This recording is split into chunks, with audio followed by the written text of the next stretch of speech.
said 9. It's my 10. It's the live o'clock hour Wait a minute, now. 9 means no. You're a liar. 9 of my time means 10 his time. You knew this. No, because I needed it to work for my argument. Fuck you.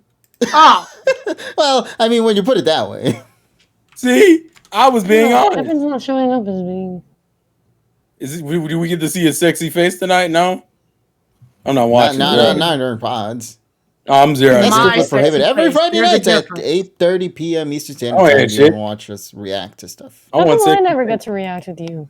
How Because, come you always do it? because you wouldn't show up. I just fell asleep beforehand. Also, to be fair, So with me. I normally just do it with the community in JPR's Discord. Yeah. The hell is that? Fucking demon birds? You guys never we react. What the hell has it not been like every Friday night? We've This is reacted like- to almost There's everything. a hidden passage here. Is it here? I don't know. Okay, Late chat. In and case shame. you're wondering what's happening in the background, someone's playing video games Bro, and they're playing trying to fucking complete said video Bloodborne. game. I'm playing I don't even Bloodborne. know what's happening anymore. I'm sorry. Apparently, I wasn't supposed. I was almost not supposed to be. You're supposed to be unconscious. Which sounds like a date rate thing, so we don't talk about it. I know. Just tell me how to play the game. Oh my god. You swerve to the left and pray to And God then that I- you find the And then I saving hit him with point. the Just pickaxe. a step to the left. Oh, nurse. No, don't pick To up. the left, to the left. The checkpoint somewhere to the left. Let the time forget. Turn the beat up. Oh, Alex. Hello. Oh, Alex. This is terrible. Wow. Oh. Tyrone seems so Another turn? unenthused. Take the light. Polly, I'm about to see you this picture. Oh, gross. This picture's called Judgmental Water Pokemon.png. Wait. Oh, is it? I really hope the suggestion to Polyworld's not in it. I just thought it was funny. Double Well, chat. that's- Where's the double chat? I don't see. Oh yeah, double chat. No, Alex, that's the running joke. I was almost falling asleep, but then I fuck are joined we? to wake myself up. I think you're at the saving point if you walk upwards. I don't believe that. I'm only Look at your saying left. that because I'm just trying to believe, man. They said go to your left. You just gotta believe in yourself. You The just device is inoperable. Believe in yourself. Yourself. Oh no. No, no, no. I KG's fucked tweets up. need to not age well. Turn the fucking I game say off. this time, man? I'm playing. I'm streaming. What do you mean turn the game off? Put it in night mode, man. Exactly. We got a show to run. Go in the elevator. I'm already on the elevator. Prestige. Hello to everybody in the Twitch chat. I'm We sorry. apologize for your confusion. Terrell, Not really. Down the device. Right now. now, Terrell is going up and down the ladders. screaming. I am so confused what's going on right now. If you don't put the device down, everybody's gonna fail the exam. Oh, he's right. This is where I needed to go. Wait, do you say greetings, friends, or greetings, everybody? Doesn't He Everyone. says matter. greetings, everybody. KG says Oh. greetings, everyone. Does it matter? Everyone or That's his everybody? that's his intro. KG's everyone intro is or greeting everybody? everyone. It's greetings, everyone. He knows you so well. Oh, buddy boys. I knew Polly was gonna do that. That's part of the reason why I allowed it to happen. I knew that. I had a feeling that I knew So that did you knew accomplish that. your mission You right know, now? like, I don't know if I'm doing the pod, Ryan, but I know I'm in the call. you never do the pod. When are you gonna come back? Okay, Polly, I don't hear nothing from you. I sound like a You know what you nagging are. housewife. You know what you are. Polly, you sound like a girlfriend that just like we never go on dates anymore. No. You know what Polly is? You know what Polly is? Miss Inconsistent. Wow. Miss Independent. No. Walk Walks like a duck. Yeah, talks Oh, like God. a duck, walks like a duck. Now, Well, look. Kevin still needs to. Oh no, we have them. You Kevin have needs it. to What do find you talk to mean the- me? You have that. Oh, Jesus Kevin Christ. needs to find talk to the. So this is what we're going to do. We made it to a level up point. We've done our Made it accomplishment. to a Lola. I'm so sick of someone killing one y'all. I swear to God. Put down the device now, Mr. Terrell. If he's just getting shot, I don't know who, but I'll figure it out. All right, I'm gonna go feels grab like me a everyone's drink funny. of Snickers, and I'll be right back. What? How do you Grab me a drink of Snickers? Snickers. How do you drink Snickers? You melt it and then you drink it. What the fuck do you mean? Retro, we didn't fucking do the podcast today. Fuck you. Don't try to trick me with your fucking words of poison and shit. You fucking dickhead. All right, so this is what we're going to do. We're going to go to the Great Bridge, and then we're just going to save automatically, and then we're going to end the game because fuck it. Why not? We beat a boss. You get a stream on Monday. We're going to transfer to the pod. Thank you guys for watching. I'm not going to do the obvious exit. I'm not going to do the obvious exit stuff because it's gonna. You got like another 2 hours of content coming for you. So fuck it. Thank you guys for watching. Let's gameplay to win. Where the fuck is that raid button? Tyrone, where's the raid button? KG's not even online. Up your ass. Richie, get the fuck out of here. You want to hang and chat. Why don't you raid some bitches? But we are the bitches. Why don't you rate this dick, Tyrone? Why don't you do that, huh? Why don't you do that? All right, we clicked the button. We're raiding with a party of 15. With all that being said, thank you, good night, and we'll catch you maybe Wednesday, but more than likely Saturday. We'll see what happens. Peace. Peace. Did you click? What the fuck? I do that a lot. All right. Have you not watched my videos? At least he admitted it.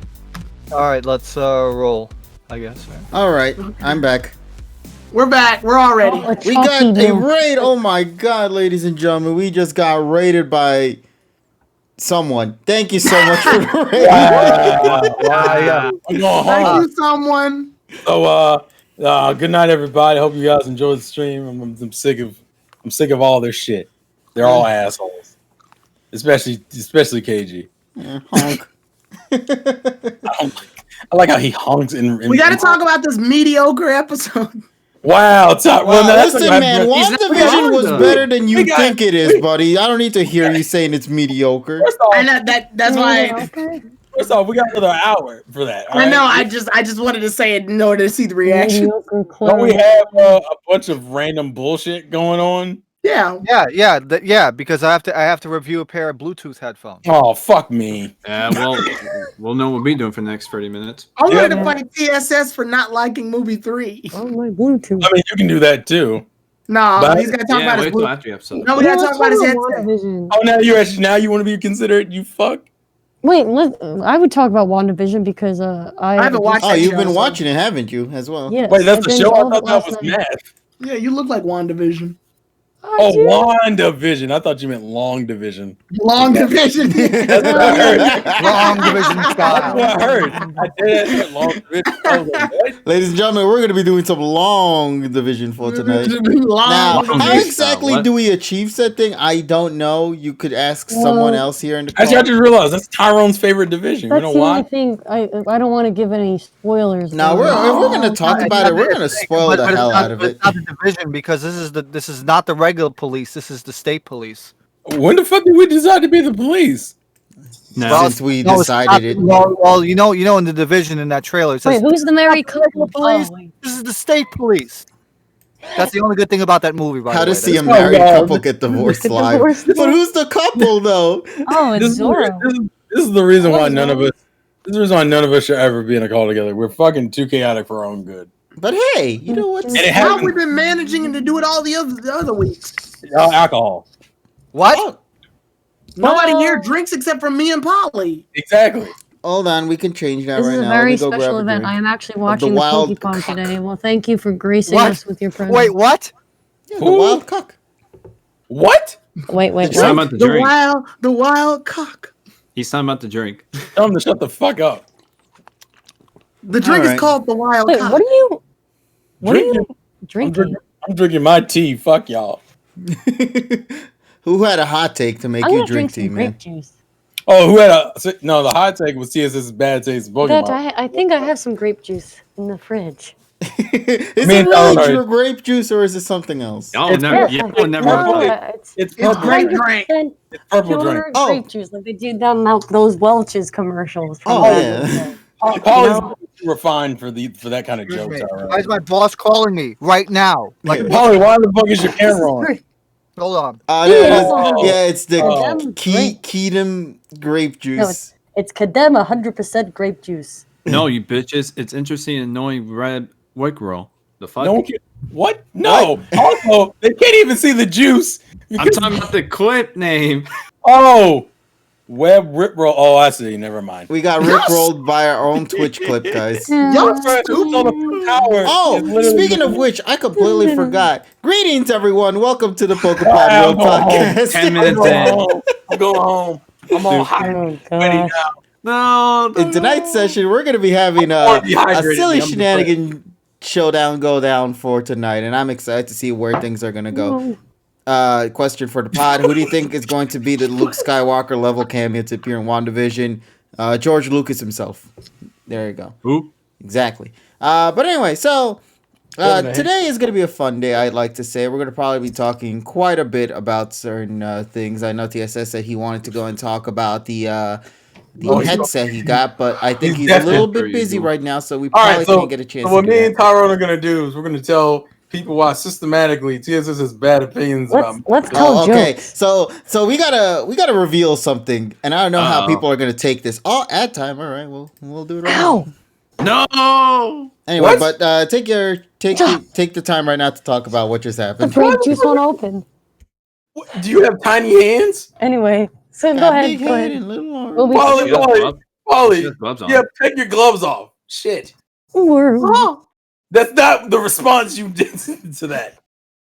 Take your fucking gloves Well, off. anyway, Kevin, movie Oh. 3. Yeah, well, okay. I think Terrell and Tyrone should probably get into this one because I think they're more heated on this You entire debate motherfucker. than me. I'm not even mad. I'm just upset. That means you're mad. that's another form What of are you, mad. Drake? Wait, was that a Drake quote? What the fuck was that? What? I'm not even mad. I'm just upset. The fathers have been saying that for 200 years. No, I'm saying, but Oh like, my god. it was really funny because of the Drake and Pusha T beef. When he made the song, he was like, "You said you mad? No, you said you upset.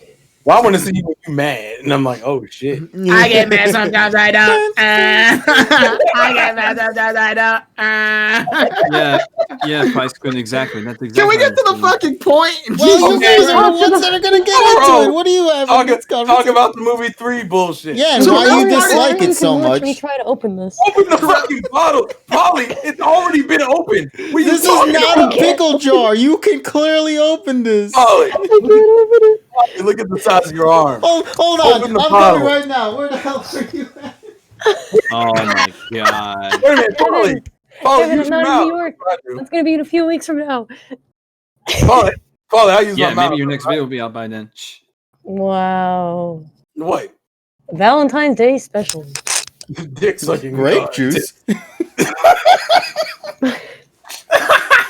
What? Yeah, Terrell started speaking on the matter, but then he got distracted. Like Oh, grape what? juice. Because Polly can open the I'm fucking sorry. That's not my problem anymore. Okay, No. anyway. Polly. Just get to the point. Anyway, yeah, Listen, Tyrone, take this opportunity now to Tyrone, talk about please. your Polly, take. wait. You probably needs to open this fucking bottle. Fuck No, that I know. bottle. Just get to Grip it. it and turn as hard as you can. Put some effort into it. Use the fucking. Everybody use, in the We're spending time chat on say this. you can do it, Polly. use power. Drizzle. All right, so while she's doing that, Do Tyrone, it. please get to it. I'm trying, but Terrell's being very distracting. You cannot do it, Polly. Oh well, there goes that. I wanted to do it on camera. I said can, I cannot. Oh God. Alright. We will never get Movie to it. 3. Movie 3. We're All right, not gonna Tyrone. All right, go. Go All ahead. right, so long story short, TSS told us that he watched movie 3 and he said he didn't like it and he said he didn't like the plot, and I was very Sorry upset about by it. Sorry about that. There he is right now. Get the What do you fucking want? torches and pitchforks. Oh no. Oh no! No! I mean, and obviously now I want to make one thing clear though. He is entitled to his opinion, but to be fair, like I said, as a debate topic, I'm just sad because it's something I like. That's it. That doesn't. Well, the thing is though, it's like saying, okay, somebody likes mustard, but I don't like mustard. Does that make a difference? I know. Like I said, the fact that he has his opinion is fine. He obviously that's his and his alone. The problem is that I was upset, but I'm not gonna fucking be against him for it. Yeah. But at the same time, how fucking dare you? The movie is gold. Well, then that means six members of the PM staff are not golden, right? I just want to clarify to the chat. They had this debate at 1 a.m. in the morning. We did couldn't have sleep. at 1 a.m. in the morning. It was his fault. He shouldn't have. I wanted to get some shut eye. I hear beep beep beep beep on a consistent basis. I'm like, who the hell is like? Is an emergency happening? No, it's just them talking about movie. Actually, it is an emergency, KG. Every time someone says they don't like movie 3, an angel loses their wings. Listen, man, movie 3 isn't even in my top overall, man. That means thank God. Having better layers. Holy shit! I don't think I heard a single word. See, there we go. See, Professor Hitch doesn't like movie 3 either. Thank you. Polly opened the bottle. I'm so proud of her. Professor, by the way, on my scale, it's the worst movie. It's 3.9 out of 10. How fucking dare you? Oh my god. Worse than Hoopa or like any of the boring XY movies? No offense. Okay, I'll tell you exactly. Or M20? I'll talk to you Listen, later. man, movie 3 for me is in my top 23, man. So Hoop is actually 4.5. It's actually 1/10 of a point better than movie 7. Wow. Wait, you're saying it's just by a margin better than the Deoxys movie? Just by a little margin? No, he said No. Yeah, in terms of the XY movies, it's the worst, obviously. But the only reason why it doesn't get that extra the only reason why it gets 1/10 of a point higher is because it does not have Lovely Boy, and the short is actually pretty good, the Eevee short. That's the only reason why it gets. So you're telling me, point. had that Eevee short not existed, that shit would be at a tie or lower than the At tie or lower, yes. Because the problem is, movie 3 has no insert songs that I really give a fuck about, and I don't call them as well. You're saying to me, it has god tier music. Yeah, what the fuck? No, it has a lot of unreleased music. That's also the problem. That's the other thing. Yeah. But the thing is, though, the BGM isn't the major issue. The problem is the other shit around it. The puke-inducing color scheme during the movie. Goldine's fucking horn is red instead of white. Goldine's horn is red because it's darkened because they're under fucking water where there's less light. So wait a minute. So you're talking to me? So white becomes red under blue water. Because Goldine's horn is based off of a bone. It's just like when your bone goes when you're going underwater, the color needs to be shown off better in the lighting. So obviously its horn is darkened. Chikorita looking like a freaking aquamarine shit. That wasn't because when they were climbing the tower, they were in a crystallized tower, so the lighting had to change. Yeah, that's beautiful, but it's like that's the problem. So you see the other issue is also it's nighttime when Chikorita reels Ash up on the top. So obviously but it should have been a darker color. It should have not been fucking periwinkle, the aquamarine shit. It's like, and also some of that animation quality is really bad. I'm sorry. Some of those in between shots are really bad. I'll give it one credit. TSS is the person who pauses the movie at every little second and goes, "Look, that looks weird." Well, yeah, because it's something called analyze the fucking movie without having fucking rose-colored glasses on. It's at frames that happen so fast they would never matter. No, actually, we're talking about scenes that last like 3 seconds. Not fucking one frame. I think I got a blister on my thumb from trying to do that. How do you do that from opening a grape juice? Why do you make the smallest thing so extra? But essentially, what it is that it's the only movie that got me pissed off after 30 minutes. This man said the story in movie 3 is bad, and that made me die inside. This is the exact same story that, unlike the other movies that have legendaries fighting because they looked at each other funny, and fucking some guy has a god complex and tries to steal a legendary. Out of all those movies, no, the one where the little girl loses her fucking parents, goes into a traumatized state, dreams up things using the unknown's powers, and kidnaps Ash's mother, which Ash takes personally, and is somebody who he knows from his past because they used to visit Greenfields several times. Yeah, this is the movie. The movie with the actual identity is the one that had the problem with the story, right? Yes. Of course. The one where the battle... Mornox, you're probably fine for disliking the Lucario movie. I didn't give it a rating, but I would give it an 8 because I did enjoy that movie. Because you have fucking you have Puffy because you have Puffy Amiyumi doing the fucking theme for that. I just want to put this in context. In my review, when we did the review for 8, I don't like 8 as much, but it's not really 8's fault. It's the anime's fault. because the plot line it uses is one of the most overdone plot lines in the anime, which is the stupid Rescue Pikachu plot line. I fucking hate that plot line. Yeah. I hate it. I'm so done with it. But the Lucario and I Ash. think they could have done just the plot line with the Lucario and Saran. Yeah, I feel like, I don't think they needed to have the whole we gotta find Pikachu thing. Actually, you know what's funny? One of my staff members actually said that he thinks movie 3 is 15 minutes too short. What? Why? Because of the I don't know. He just said that he feels that it's 15 minutes too short. how about we all can agree that too bad that the movie 4 is the Pikachu worst short one. eats up those 15 minutes. No, because the problem is is boring. Yes, thank you. Okay, no, but I actually enjoyed the short better than the actual movie. How do you? And also because ugly you can't even watch the Japanese version anymore because the woman that fucking did the vocal for that. Oh yeah, she got drugged. canceled, She got busted basically. for drugs, and that means that they had to edit movie 3 short out of every single promotional piece. So you can't even buy it anymore. You can only buy it. The DVD is now out of print, and you cannot see it on any online thing. You either have to have the VHS or the DVD of the original print. That's a dumb reason to take out the short. You gotta realize in Japan it's very, very strict over there, man. And that's why things are. Yay. No, it's okay. How do you not get nauseated by the vomit-inducing CGI in movie 4? But then the stuff in because I haven't watched movie. Because here's the thing, I haven't watched movie 4 in like fucking 15 years. I'm gonna be rewatching that too. Okay. All right, then I guess we'll get an updated opinion on that maybe later. Well, I'm gonna be watching movie 2 again because originally movie 2 was my favorite. I don't know. It just pains me because to this day, movie 3 is still a 10 out of 10 movie. Like it's my favorite one, and to me, it's the most original plot Pokemon's had. Realistically, for me, it did nothing. It's like. That does bum me out. Like Brock and Misty actually do something in this movie. I want to let that be stated. They get jobbed. No, they don't get fucking jobbed. First of all, when they reach the fortress, it's a squash match to fucking kill time. You said your bullshit. Now let me say my truths. Now, fucking I'm sorry. Well, the thing is though, when they first got to the fortress, they needed to get through, and Cyndaquil used flamethrower on the Crystal Fortress. And it didn't work, so Brock and Ash worked together. And then Team 2 was Ash, is Totodile, and Staryu watering their way through with Water Gun. So they're used even before they make it inside. And then Brock buys time so that Ash and Misty can get to the top. Misty buys more time. And Misty's fight is actually undecided because they sort of tie it out before we get to see that ending.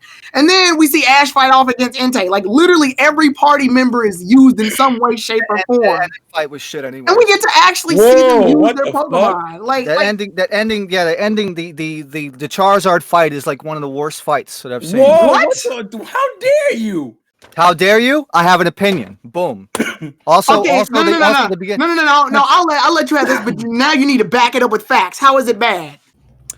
The biggest issue that I find with it is like the way that it progresses. I mean, the thing is like, okay, you're gonna do like the fucking movie 1 shit where they're fucking like having to go all the way the fuck around and shit. That's like I didn't. So you really hate the choreography of the fight, the one where Charizard is literally like having the upper hand at the beginning of the fight because Entei can't fly. Then Molly is wants Entei to live, so she makes crystallized pillars. And Entei uses that as a leg up while Ash is commanding Charizard to maneuver itself around. The problem is the movie had me fucking mad at fucking 30 minutes. And that's when I knew that it wasn't the movie. What happened in 30 minutes? I just couldn't take this fucking shit anymore. At the 30-minute mark, I believe, let's see, I'm trying to remember what happens in the 30-minute mark. The 30-minute mark is actually the one. Tower. Yeah, that's when they climb the tower where Ash uses Chikorita and Bulbasaur and Noctowl to get to the top. Also, he uses all of his mons on his team. Like, yeah, but like I said, it's just that the movie just didn't hit it for me. It's just like doesn't hit it. It just doesn't do it for me. It's just such a baffling. It weirds me out. Yeah. But there's no such thing as a bad take. I think it weirds me out because when I say I like the movie, I can pull facts from the movie to back up my case. What movie when 9? It's the other way around. When it's the other way around, and I ask why, it's just like I don't like it, and I'm just like, well, that's fine. Yes, I'm just but like the thing is, pull something for from me, the movie. for me though, it rehashed some of the stuff from movie 1 where fucking Satoshi has to jump in the middle of shit again, and then the whole fucking thing with the only I was gonna say before I was interrupted with the fucking phone call or whatever the fuck it was that I did appreciate the CG usage in this movie. I do like it better than movie 1, but that doesn't make the plot any better for me. Like I said, I want to quickly say there's 100% such a thing as a bad take. You can so that's not true. But more Delia, like Ash's mom plays Ash's mom plays the biggest fucking role in this movie. I just didn't like. What are you talking, man? What? Delia has barely been used in the series. I didn't like the fucking role. Didn't like it. It's like I thought that was interesting how they. This is her biggest fucking role in the anime, and you want to say, it ain't good? Like what? Because it should have been a Hoso special rather than a fucking movie. Eat a dick, bro. Good for you. Good for you. Because it's 3.9. That's it. I don't know why these guys are fighting for second place. It's like fighting for fucking. It's like nothing you're gonna do is fucking gonna convince me that the movie is better. I'm not trying to convince you. I'm I'm backing up my claim. And Terrell just fucking TOS'd us. So congratulations. Oh yeah, I did do that. This is what I said. I needed you guys under control because anytime you say some bull, my ass is gonna be the one that gets punished. Not none of you.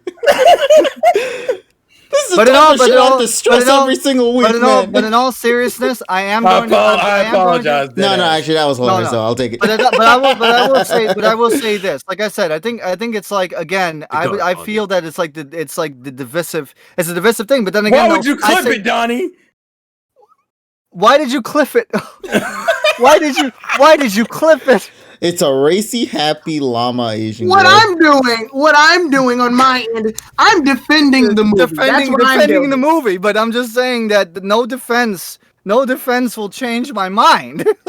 Oh no, I'm not trying to change your mind, but I'm going to defend it before more people start like thinking some bullshit. Yeah, but and they start thinking members think that it was shit too. Well, there's nothing we can do about them. That's a lost cause. But that's a lost cause. What do you mean? That's a lost cause. We're all older than you. That's a lost cause. We can't do anything about that. But what I can do is not let you slander a good fucking movie.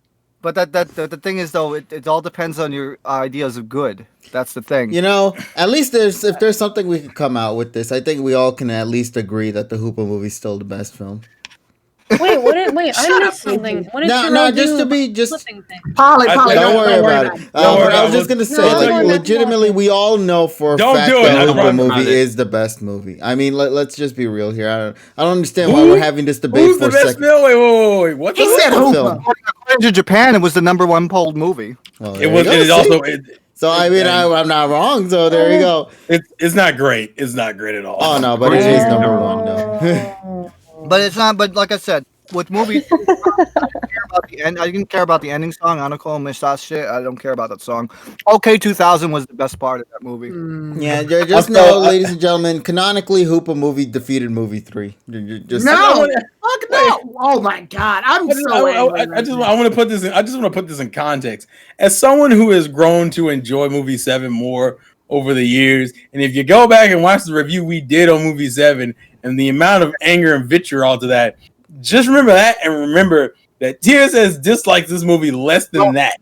Well, here's the thing though. Remember, unlike you guys, I never watched movie 3 ever before in my life. That was what makes me mad. Your first experience was that negative? What the fuck?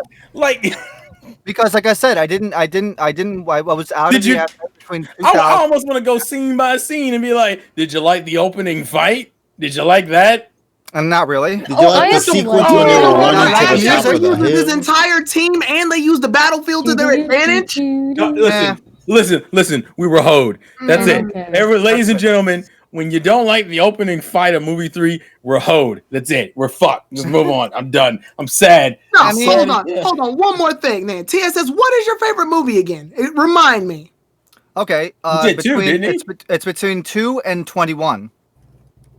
Well, I mean, those are pretty good films, so I can't. Okay, 21, that's unfair. 21's a really good movie. But two.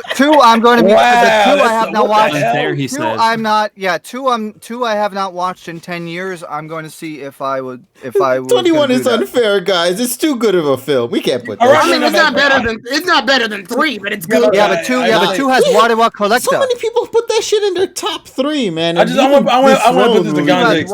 Collector. I think 3's better than 21. Oh yeah, of course. Movie 3 is better than 21. Definitely. What about movie 2 though?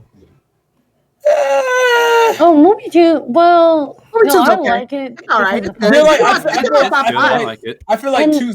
I feel like two is. floating the water. I think 2 is the best large scale movie. Yeah, I'll say that. I think I 2 is the best. I can roll with it. Yeah. I think 2 is the best large scale movie. I can't think of another large scale Pokemon film that's better than 2. Movie 3 to me is the best. Yeah, and then you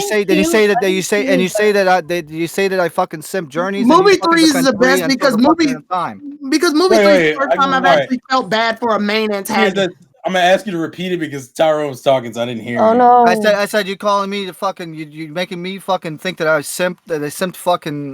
We use 2 words. Are we allowed to say that stuff? No, as long as it's not targeted towards anyone. No, fine. I'm talking about. Just to put this in perspective. At a certain point, you were all right. I just want that to be stated. Don't act like you ain't like that wasn't the case at a point in time. It 100% was. 110% it was. Not really, because you can't tell me what I'm thinking in my mind. Can you hear me? Yeah, but I can tell you. Yeah, but you said it. You said it. I'm using your words is what dictated me thinking that. It wasn't like I was taking Tyrone's word about you from it. You said it in PokePods. By the way, or we in love other each other. videos. By the way, and we fucking treat each other like this shit. So anyway, we're gonna move on. I just wanted to be stated. We're gonna move on. I just want to move on. And we're gonna move on. And Put it on the record. And we're going to pledge that we're never going to talk about movie 3 again because otherwise, I'm past that. Yeah, because you will never be able to change my mind, Stand and it's also against the It's law. lesson of the It's like we're day. playing Morrowind. You have violated the law. And just remember, guys. And that's why we Journey- stay on the one we haven't talked about, which is Pokemon Heroes, which is my favorite, and that's. Okay. Finally, I found somebody else who likes that film. Polly, I think Pokemon Heroes is okay. Well, I think Yeah, I that's don't my have favorite any film issues of with it. OS, though. Also, Polly, I feel like that there's like some personal bias with 5. Because though. Italy. Yeah, exactly. Yeah, I listened to music when I was in Italy. Also, by the way, Polly, that music in 5 is godlike. That will always. I will always that agree with Secret that. Garden song, I don't know what the hell is being said. That is the GOAT track of Excellent Pokemon as a soundtrack. whole. And Yeah, that was I both mean, in the Koba Japanese and doing in the the- Koba English doing- version. Let that Koba show doing you the how OST. strong that song is. Koba doing the OST was the best. Was one of the best things. And hey, like I said, it's just me. I've been watching a Japanese series now for 15 and a half years. And just that for this, it just didn't. It just some things is like, you're gonna love this, and then you never like it, and then people will say like you're fucking retarded. But God. See, I fucking TOS again. Wow. I have to stop. I have to stop. Please. Can I please stop? Tia says you're the one who said to stop it, and then proceeded to go right back in. Because I'm enraged again. I can't About do this anymore. what? About what? We don't talk about Because I'm We eating. were talking about movie 5. Because my mind fucking races and we have to stop. Alright. Mine is racist. Let's talk about my You like Italian? let's talk about my Bluetooth review. It's gonna be right now. I'm gonna go take a nap. Put the shit on the screen. I'm I'm gonna give you the exhausted. link right now. Let's put the shit on the screen. CSS needs some of my grape All right, juice. time to do nothing for 30 minutes. So I know a lot of people got annoyed with everything, so I'm gonna mute myself for about 10 minutes. I'm exhausted. I also am dehydrated, so I think it's bad. Hydrate Bot over here says to stay hydrated, man. Drink your. You don't drink. have a hydrate. Where the hell is your hydrate bot at?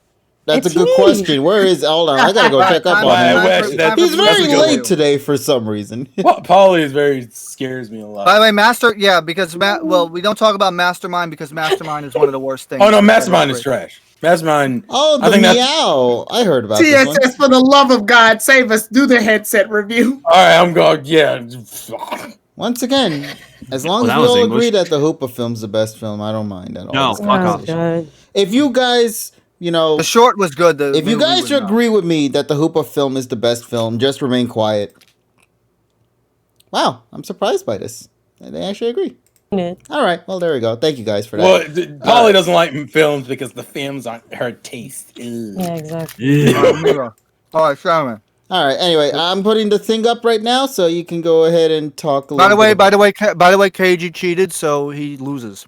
So What do I do? You know what you did. I did nothing. All right. Wait. What do you mean? Yeah, you did nothing. Yeah, you did nothing. You cut us off, so you say nothing, so it makes you look like you win, but you don't. No, Okay, there's no MPOW proof. H12 IPO headset. What the fuck is happening? Ah, there we go. That was something. You bitch! What? There it is. All right. So I hate these headphones. Looks Good night. sexy. Yeah, the meow, whatever it's called. MPOW. MPOW. It's the MPOW H12 RPO. Mm-hmm. So I've been using these headphones now for about a couple of weeks on my phone, on my Galaxy S10. And I'll tell you this.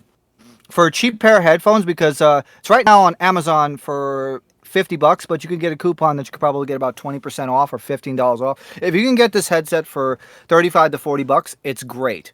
Now, let me go and quickly say the cons first. Number one, it does not support HD voice, which means or aptX HD, which means you won't get the super high quality. By the way, these are noise canceling as well, and that's another a little bit of a con, which I'm going to go into right now. So it doesn't support any of the aptX stuff. It only supports SBC and AAC audio. Also, if you do not put on the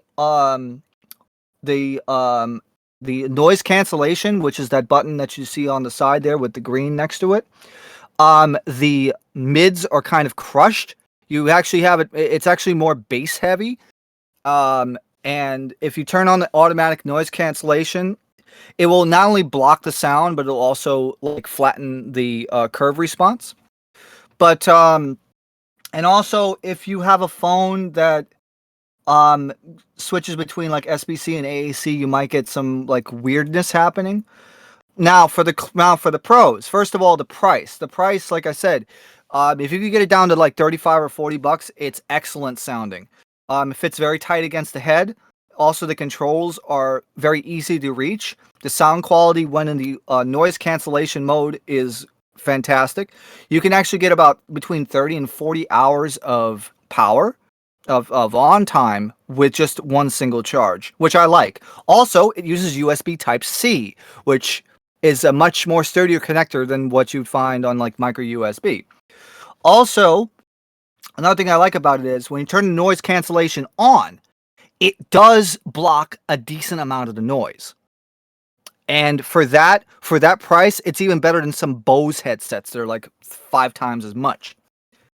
So yeah, definitely would give this one a shot. It's also, like I said, it's surprisingly comfortable, but you can basically, it's basically like studio headphones.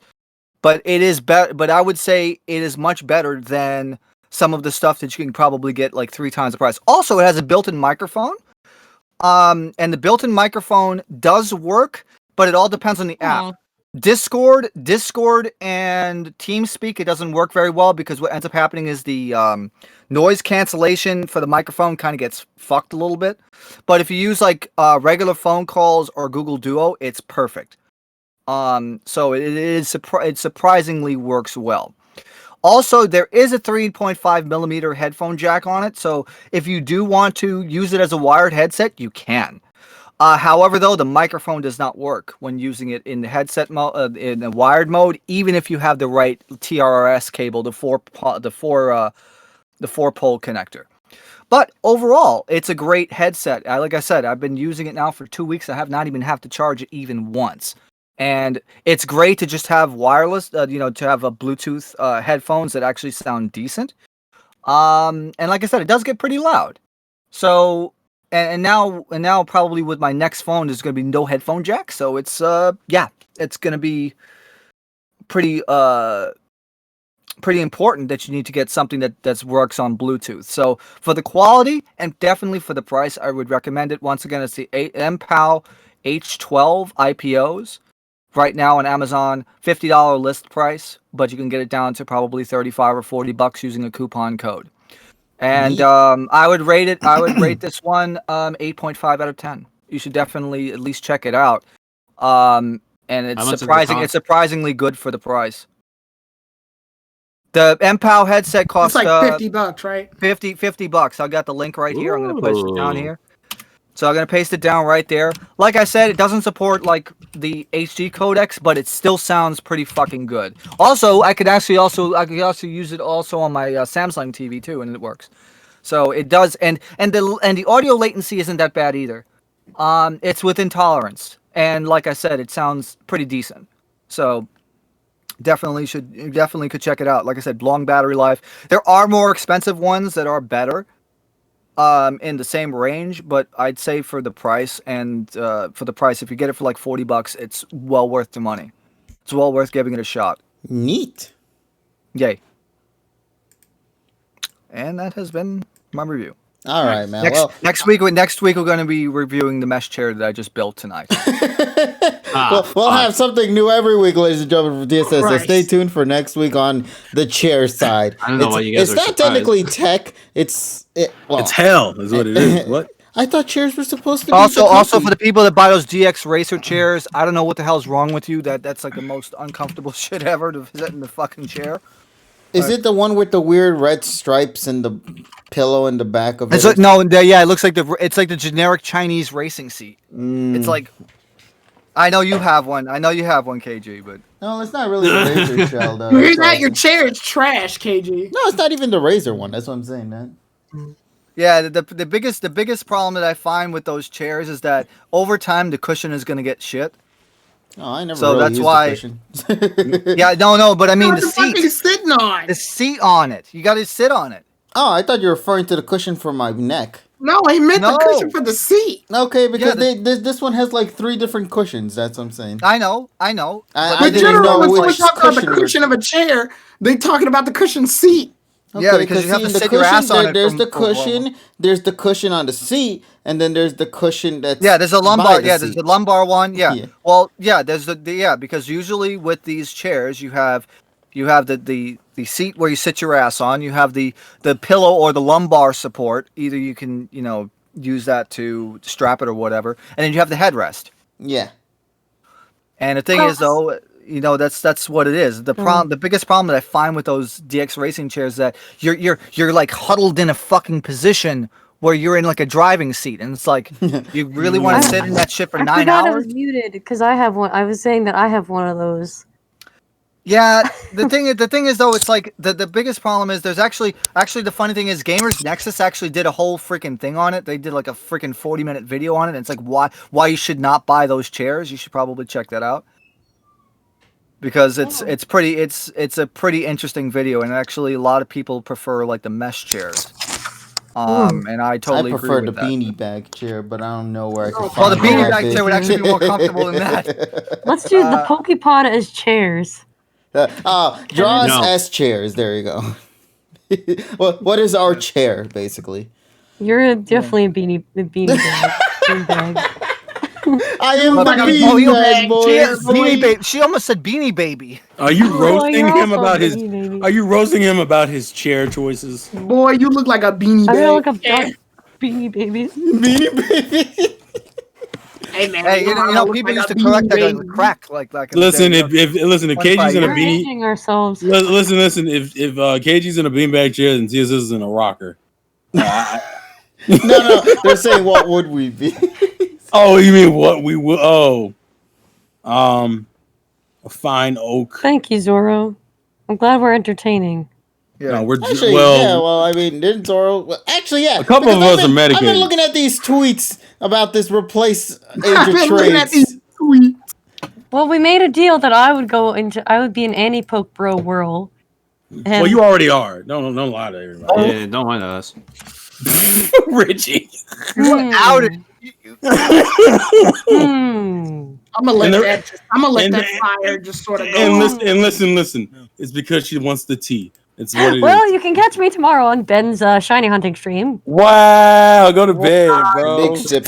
You know how hard it is to get into those? No, it's I know. not. I'm surprised that I did. I have nothing to offer. Wait, you say that's hard? All you have to do is ask. Have you guys I just did. went and just asked No. them? Because Well, that's this how is I my got turn it. tomorrow. You don't fucking deserve it. You don't make content. You ain't no Annie Poke. Content. You ain't no tuber. You don't Why y'all doing this? Damn. Y'all don't even like you. No, because we want to play the arcade game Tubin from 19. Tyrone, you want to know why? Tubin. What? Anyone can get it. Even Jeebus. Yeah. And his bitch ass. Wait, did you say Jeebus and his beanbag? No, I said Jeebus and his bitch ass. Yeah, he said, yeah. Does that make it any better? I think that's funny. Hey, it's funnier. It is funnier, yeah. Fuck you, Jeebus. Sweet Jeebus, man. Sweet Jeebus.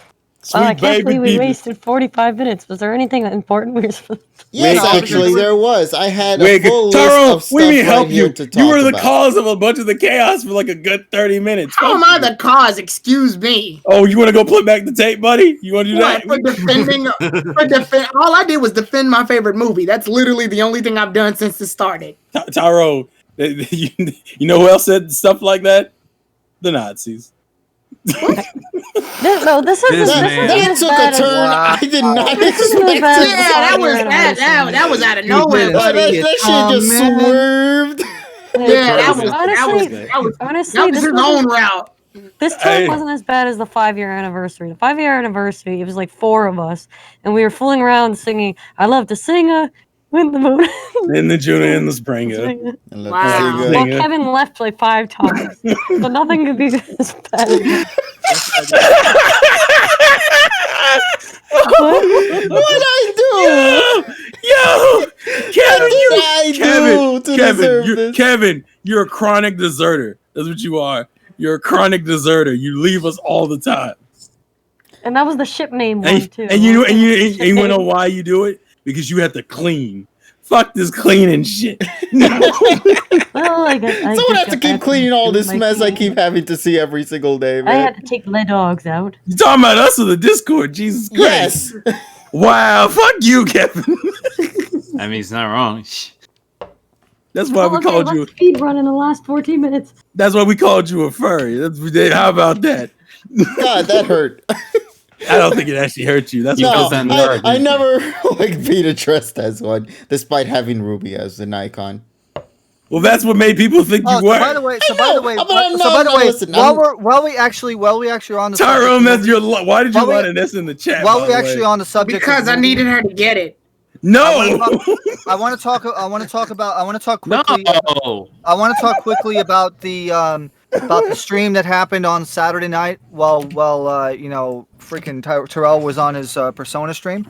So Toei Cinema had the Pokemon official stuff in Japan had a poll done about favorite movies in each of the generational movies. So you have original series, which is 1 through 5, AG, which is 6 through 9. Then you have BW, which is DP, which is 10 through 13, then 10 to 14 to 16, and 17. Wow, I can't freaking think today.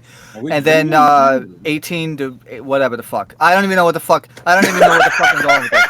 Anyway, let's just fucking read the results so I don't look like an ass. But anyway, the special was shown on Toei Cinema's official channel, YouTube channel. It was blocked. It was the GOIP blocked.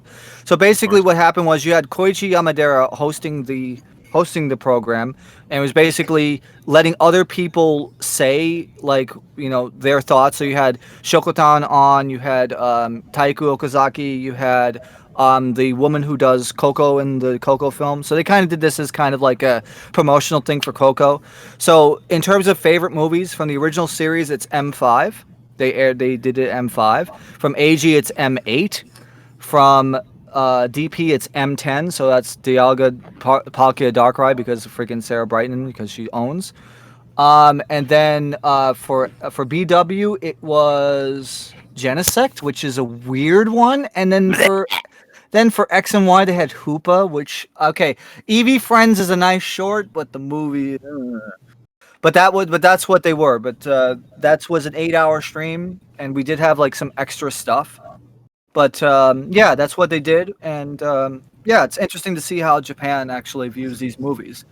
I think the only reason why they like Genesect because Mewtwo. So that's probably the reason why.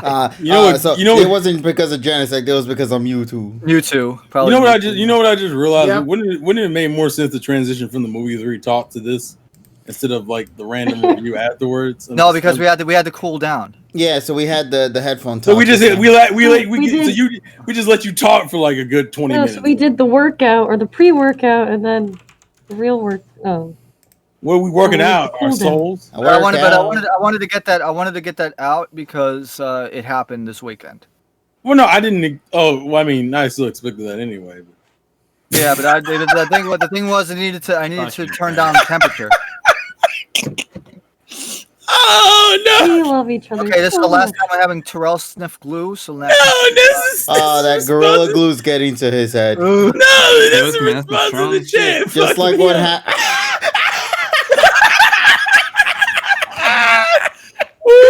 Jesus Christ. What? Actually, you know what? I want to talk about this glue thing. And I just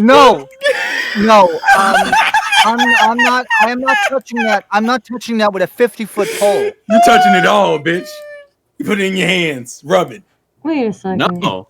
What? Nothing. You see, I'm the only person that kept the fucking composure. Is that the thing? No, don't lie. Don't fucking lie here. No, I seriously was. I'm done. Oh, lordy. There's actually one other Pokemon thing that sort of happened. I guess. That you want to bring that up, Richie? Since I guess you were the one that brought this up. Are we thinking? Wait, but are we thinking the same thing? Probably has something to do about where they got sucked into the creatures thing. No, I was actually going to talk about the McDonald's toys.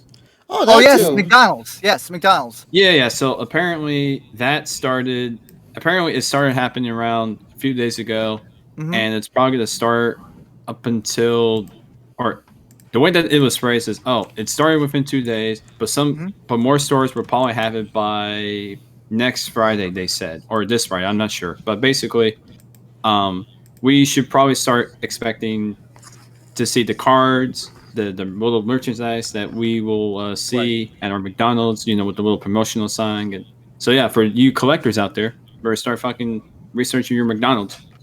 Don't tell me what to do, Richie. But I am.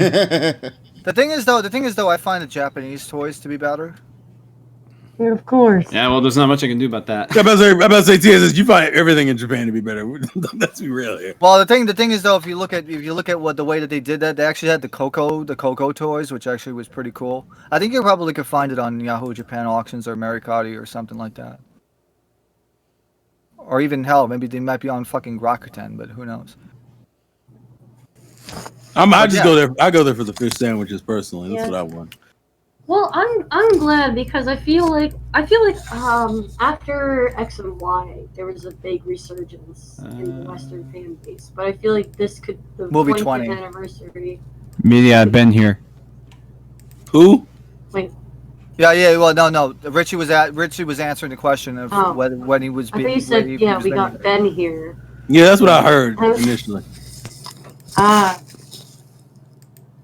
Richie's been here since the beginning. He was just waiting for the correct the right moment to. Richie comes here and kills people without telling us, and I don't like that shit. I just think uncharacteristically you know what they say? Silence is deadly. Today. They don't say that. They say persona is golden. Fuck you. Not culture enough, unfortunately. I'm hoping that this 25th anniversary, we got the whole Katy Perry thing. No matter how you feel about it, wasted money. I mean, no matter how you feel about it, that's pretty big, and I feel like that'll bring even more fans. Either who the fuck is Katy Perry? Is my question. Media nut there because they make it more juicier. That out of context, I was so confused. Perry, yeah, I was so confused. That's why I said media nut. Yeah, that makes Richie's it worse. voice sounds the same as because TSS. Out of context, that still sounds. Wait a minute. I sound like Richie. No. No way, sir. Richie has a deeper voice. Richie's a lower timbre than me. Richie got that. I don't want to do it. I won't do it. No, the running joke is that TSS sounds like my father.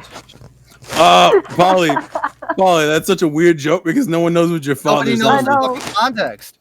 I know, but it's sounds like TSS.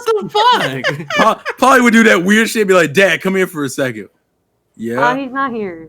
well, obviously, but I'm just saying. Obviously not. But you would do it. That's the thing. You call him over, like, "Dad, come here. Say something into the microphone." Hi, everyone. I'm Dad. I guess we've all had unfunny jokes this session. But we're not playing this game. Listen. Some more than others. That's all I'm saying. Time to add that to the cringe clips. Well, cringe. More minutes. Yeah, what? I just realized that. Why is everyone in your family Whirls, Polly? What, do you have something against the wag actually, and the Brother rag? Wolf actually prefers Poliwag. Oh, so he has better taste than you. I get it. Damn. Well, actually, it makes sense because he's younger anyway. Yeah, or he just thinks it's cuter. Shit. All right, let me do this. Aww. I think he just humors you at this point. Yeah. There's actually a little bit more details to the McDonald's menu now that I looked it up. So I'll start. Wait, real quick, Polly, you near like a fucking washing machine? What's happening? Oh, that's my heater. This building is very old and apparently haunted. What? Makes sense for you. What? Well, then again, though, it's like. How is that a heater? That's what confused me. Wait, what? What? To be fair, Terrell, remember on my stream, sometimes my Steam comes up and you're like, "What the fuck is that?" Yeah, but Steam does not sound like that. Yeah. Actually, legitimately, that sounds like a. First of all, how the fuck that legitimately sound like a washing machine, though. Okay, as long as you agree with me, I was vindicated in my assumptions. Yeah, about to say what? Were you in a fucking laundry room doing this shit? Yeah, that's what I thought. I thought she was like washing clothes and shit. I was like, what the fuck is that? Wow, what the fuck is happening with this Discord chat, man? What is going on now? What? McDonald's, guys. McDonald's. No! You gotta stop. It's time to stop. All right, so McDonald's, guys. Burger. McDonald's, yeah. I don't know. Wait, what? Yeah, because we ain't sucking Ronald. I'm Read the Discord chat. Actually, it's Terrell's fault. Like, to be honest. Read the Discord chat, Polly. But don't say it out loud for your own safety. No. To the people in chat, we're not repeating it for obvious reasons. Also, we apologize, chat, for like probably one of the most out of context podcast sessions we've probably ever had. That is. How is it my fault? What the fuck? Who posted the gift, Terrell? I didn't think y'all were gonna take it into this weird dick sucking thing. Why did you bring it into the content? Oh no! Because Terrell doesn't know how to shut the fuck up. You did. Oh my god! You carried it on. You the one who made the. Folks, this will not be on archive. I'm sorry. Wow. Can we talk about toys now? Wow. I thought that is part of the toys, clearly. I want to be steady. I want to be steady. I have one simple suggestion. Okay, we need to use the Guzzlord sound for all that shit, so it can make it. Okay, I just want to say Tyrone's lying on me in the fucking. You lied on me. So long as that gift says "The Insane Game Freak" on top, I win. You fucking interpreted it. No. You interpreted it that way. I never said anything about That's it. literally what the gift is for. It's not what it's for. I wasn't using it for that. So what were you using the gift for then? I can't tell you. Polly has All right then. So shut the fuck up. No, Polly has to tell you. See, Terrell, technically it's my folks. I know it's your fault. Okay, here's God damn it. Here's a top tip. When you have 3 hours of sleep, don't do a podcast. My God. You're the only one who's had 3 hours of sleep, though. Yeah, but the funny thing is, I'm not tired. Wait, what the fuck? Oh, the grape juice will. I think my brain just like had a brain fart right now. Hold on a second. I hate you. Welcome everybody. Welcome to the PokePod. Where are we? Who are I these just want to people? let everyone know that the only name's difference between this PokePod and the other ones we've done, Terrell wasn't there for those. He's here. Look what happened. Damn. Oh, eat a dick. You know what? Fine. Yeah, he makes it more entertaining. Wow. Oh, I didn't say he didn't make it more entertaining. I'm just saying this happened when we added the other person. First off, the other ones that are reckless also include you, buddy. I don't hear that shit. That is what you want me to. Terrell originally wasn't part of the movie 3 thing. You guys started it. What? This is response. I hate her so much, bro. That's what you want me to believe. Flip the fucking Pokeball. Let's just do this. I'm so fucking mad, bro. Sorry, Richie. Okay, Can we have a minute? Let Richie talk about it. Talk about the toys. Yeah, the little kid toys. Shit anyway. Let's go move on. Because I know for a fact Impo-Sobble is not going to really last us an hour. No, it's not. But there is something I hope that TSS will bring up in that review. Then I'm hoping exhausted. to see that. Actually, there's another reference I'm going to bring up too at the very beginning too. So all right, well, Richie, take it away, buddy, with your with the kitty toys. With the toys, please. All right. And the detail says you will receive a Pikachu envelope numbered 1 through 4. Each envelope contains one of the 4 toys in a 4-card booster pack. Envelope number 1 comes with a cardboard deck box. There's a dex box for each generation of starter Pokemon. Envelope number 2 comes with a set of 25 stickers for each of the starter Pokemon. And envelope number 3 comes with a cardboard and plastic card holder featuring Pikachu. And I'll be posting the images later on in the chat so you guys can see later. Okay. And envelope 4 comes with 4 larger stickers of Pikachu, Grookey, Scorbunny, and Sobble. I guess we all know which envelope Kevin's not getting. The 4-card booster packs feature artwork of Bulbasaur, Charmander, Squirtle, and Pikachu on the cover. But is it random? Each booster pack contains 1 holo card and 3 non-holo cards. So yeah, I assume it's random. Yeah, so then you don't have a choice. So that means I can pull it, is what you're saying. Shit, I ain't gonna buy McDonald's then for a while. So damn. As it was I posted hate before, them starters, man. As it was posted before, there are 25 cards in the set, 1 for each starter Pokemon plus Pikachu. Each card is available in both holo and non-holo versions. They are all reprinted cards, but with a special 25th anniversary stamp. Out of the 20 booster packs, my friend Christian A, which is the person who I brought this from, pulled the following cards. Pikachu was the rarest to pull from his packs, though this is a relatively small sample size. 1 of the 10 McDonald's I called in retracted location today. 2 are starting their promotion tomorrow morning. This was posted 2 days ago. Most are starting Tuesday, and some are starting Friday. It depends on each restaurant. There doesn't seem to be a hard start date. Each Pokemon envelope costs $2. Some restaurants will allow you to purchase them separately, while others will require you to purchase a Happy Meal to get them. So some will also have restrictions on how many you can purchase. You should call your McDonald's ahead of time to check when they're starting the promotion and if you could purchase the envelope separately. It's likely many locations will start to implement restrictions once they're inundated by fans.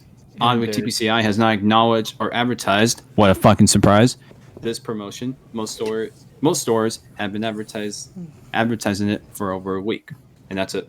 Many words are few will win. Basically, well, it's more like it all depends on if you're going to a corporate store versus a franchisee store, because of course, the franchisee stores, they may not allow you to buy it off jump on separately, so that's probably why they're doing that.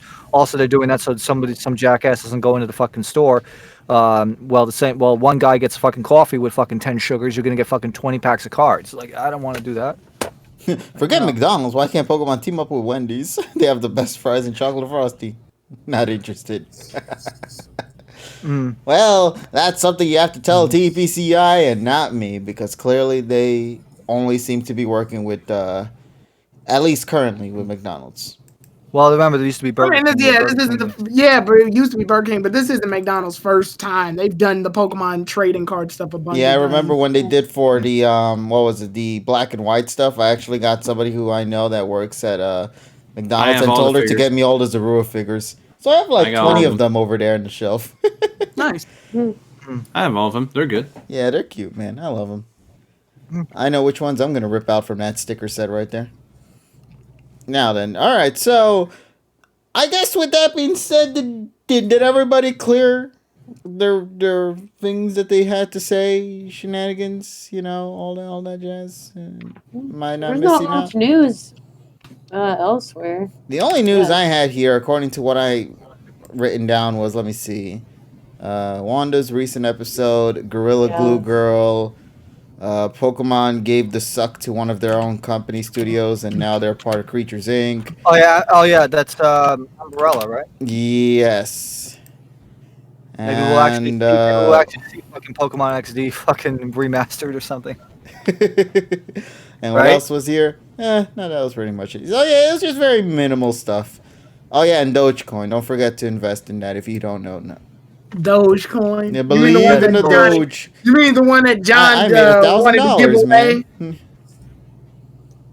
Oh well, never know. Exactly. All right. Well then, you guys all ready to go into the review then?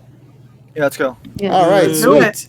Flip the ball. Okay. With that being said, ladies and gentlemen, we hope you enjoyed the 1 hour of BS. Let's now get into the 1 hour of Le Review. This time, going to be focusing on the starter Pokemon, Sobble. Yeah, remember that thing that Go caught, like, how many episodes back? We're finally... 26 episodes ago, I think. Yeah, we're finally getting episodes for it. And it's going to be focused on just developing its character. So, let's get right into it. Inteleon. Honestly, one of the cool-looking water-evolved forms. I loved seeing Inteleon in this episode. Very much, especially like here, it looks absolutely badass. We got to see its debut here in the anime, alongside with an actress that plays in certain films in the Pokemon cinematic universe, I guess. And no, actually, no. She's actually a No, I meant their character. I should be specific. Yeah, that character. The woman that plays it is actually a talento or like an actress, but she hasn't really done much work outside of like movies. Yeah. Like you can tell.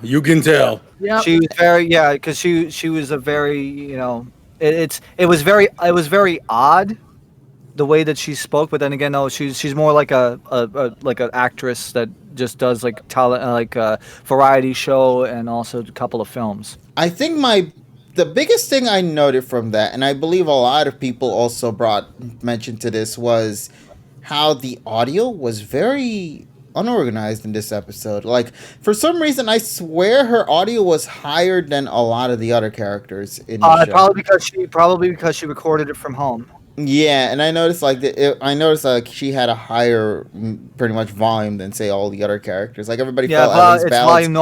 Volume normalization. Yeah, given the situation we're currently in, I can completely understand it. I just think that was the one thing that caught my attention the most when watching this episode. I was like, why does she sound so different from? But also, else? It sounds compressed. It also sounds compressed. Yeah. So, as stated before, Inteleon and this chick, they do films together. A very popular film in the Pokemon world. Not to Ash, actually, because it doesn't seem like he tends to watch films. Her name is Jacqueline. Her name is Jacqueline, by the way. Okay. Jacqueline. And the thing that I found interesting is just I'm loving this recurring gag with Ash. That's not just simply on this series, but rather in the series as a whole, where he just doesn't know about current event stuff regarding entertainment. Oh yeah, Spy and Sniper. It's like, and then Sadashi looks like he's freaking like completely in doldrums. Yes. The only thing with that is that I remember that Best Wishes episode where is it the one with the making a movie? With Luke. Yeah, and they're all talking Star about, Studio stuff. Yeah. Yeah, and then Ash actually mentions that, and there's that AG episode too, where they talk camera. the camera. AG 86. So, but it's kind of like me. Like I'm not the biggest film buff, but I know some movies. But yeah. Maybe Ash isn't with the current times. Well, yeah. The older stuff. Right. Yeah, he always has to hear from everybody else to know what the heck the current stuff is. And I like that at least that's still recurring. But and the filmmaker guy comes back, which is nice. Yeah, so there's the recurring character, ladies and gentlemen. We got the director coming back. I was kind of hoping to see Ditto here, but I remembered that the Ditto belonged to the other characters, so we're probably not going to see Ditto for a while. Yeah. But regardless, though, the director coming back was great, especially with his recurring gag about, like, what the hell is going on in the film set? Record that shit anyway. And they do that throughout the whole episode, so I appreciated that segment where he's like, I have no idea what's going on, but this is content here I do not want to go and just miss out on. And another part I'm going to say that I also kind of enjoyed was the development for Sobble. At long last, we finally got some genuine development. Well, I guess quote-unquote development of some sort. It was more so just trying to kind of give it an identity to what it can do as a battler, because as they showed off a little bit with Pikachu, it doesn't like fighting, mano a mano. It likes trying to kind of fight things in the distance, in the unknown. And that's where the concept of it, just hiding and hitting came into play for the Pokemon, which ultimately led to the end of the episode where it learned U-turn. I think that's U-turn, I want to say. That is. I know in Japanese they call it a completely different name. But yeah, in English it's U-turn. So U-turn was learned. It's the ultimate move for hitting and hiding kind of situation. So very happy for Sobble. Things turn out great. Team Rocket gets blasted off twice in this episode, I think, and everybody lives happily ever after at the end.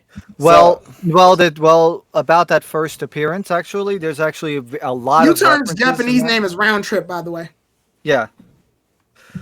So about the Rockets' first appearance when they appeared. First of all, they appeared on like a 1980s Porsche 911 because the fucking spoil deck in the back. Mm-hmm. Also, it's left-hand drive because you see Kojiro coming out of the left, the driver's seat on the left side, and it also calls back to the fact that it's because he was driving around the Vikavolt race thingy.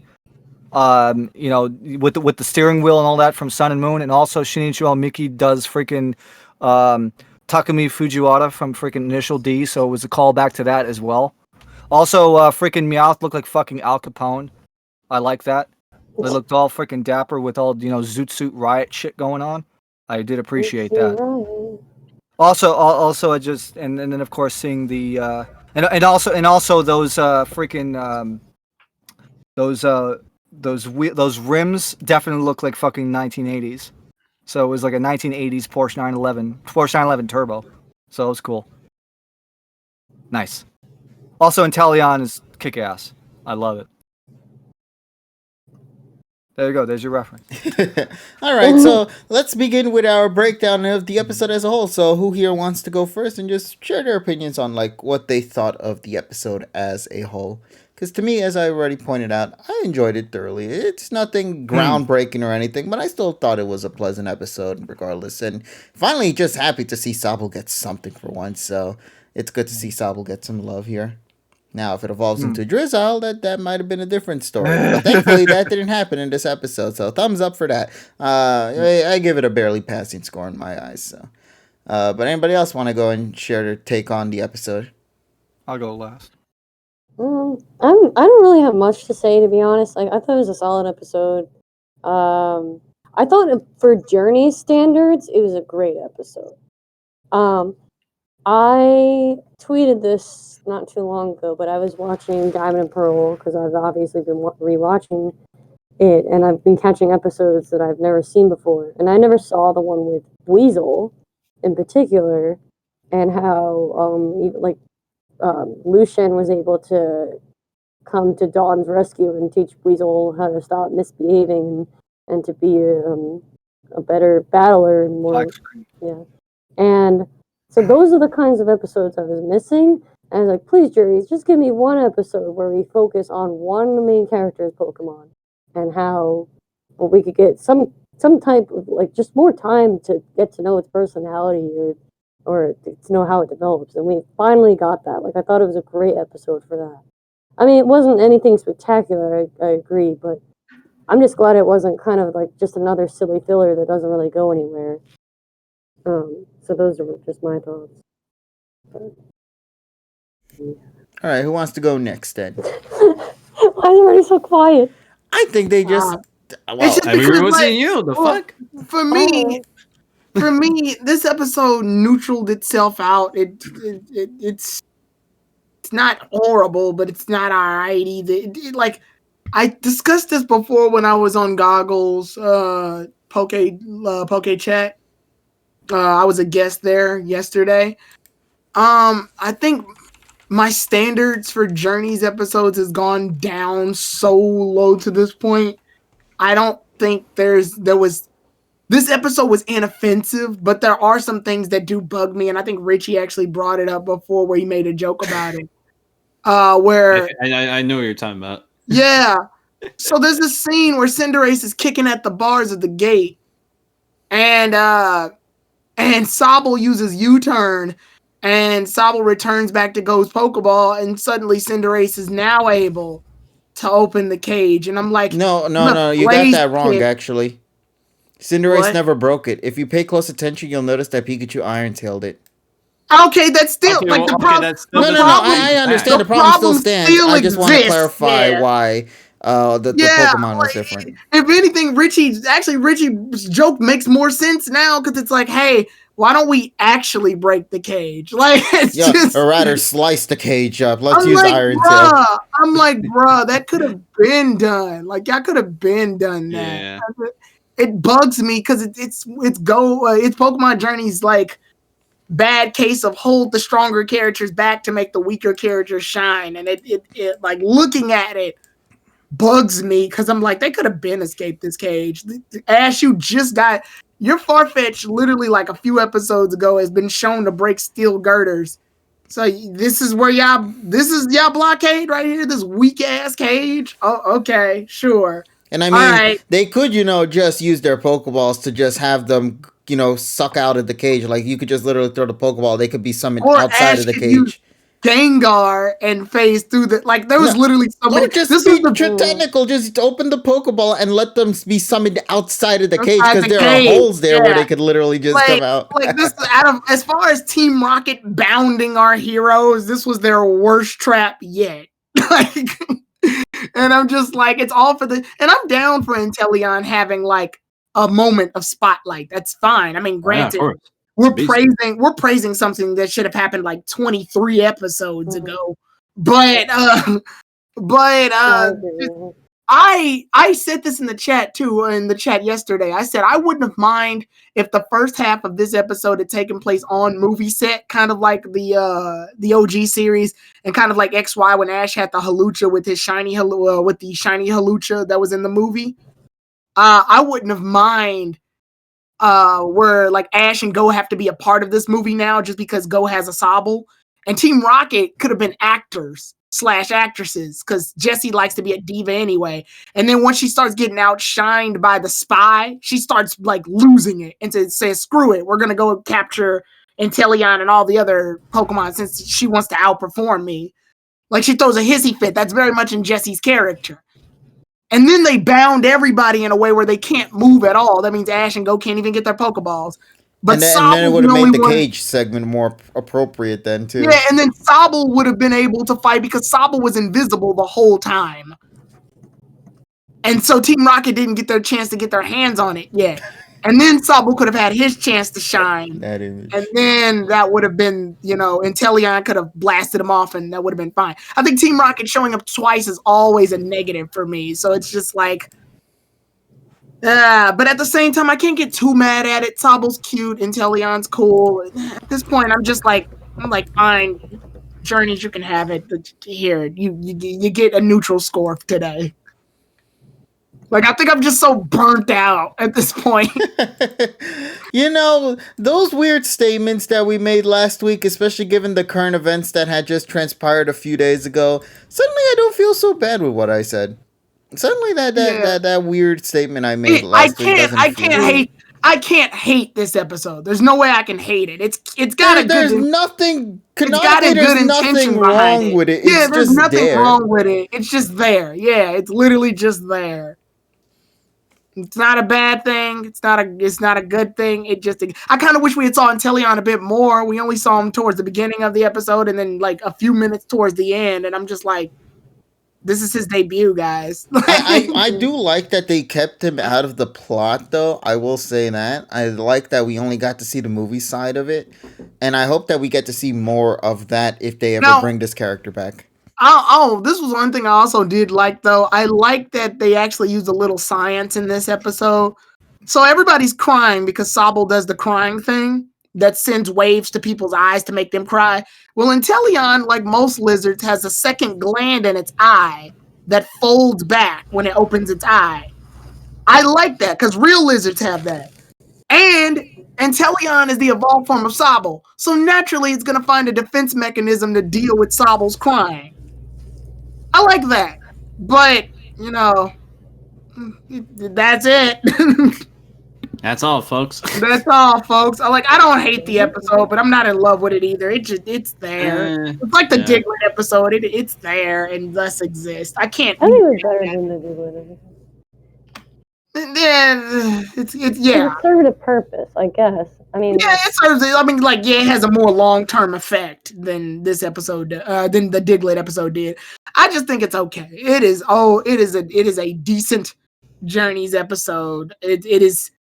It's just there. It exists, and therefore it is. That's not a bad thing. That's not a good thing. That is a thing. It was fine. Yeah, it was fine. Carry on. Are you gonna do your ASMR version? It was fine. No.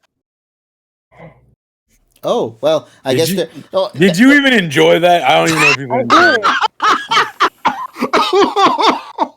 Huh? Wait. The way Terrell said it, did you even enjoy that? No. Did my ASMR please you?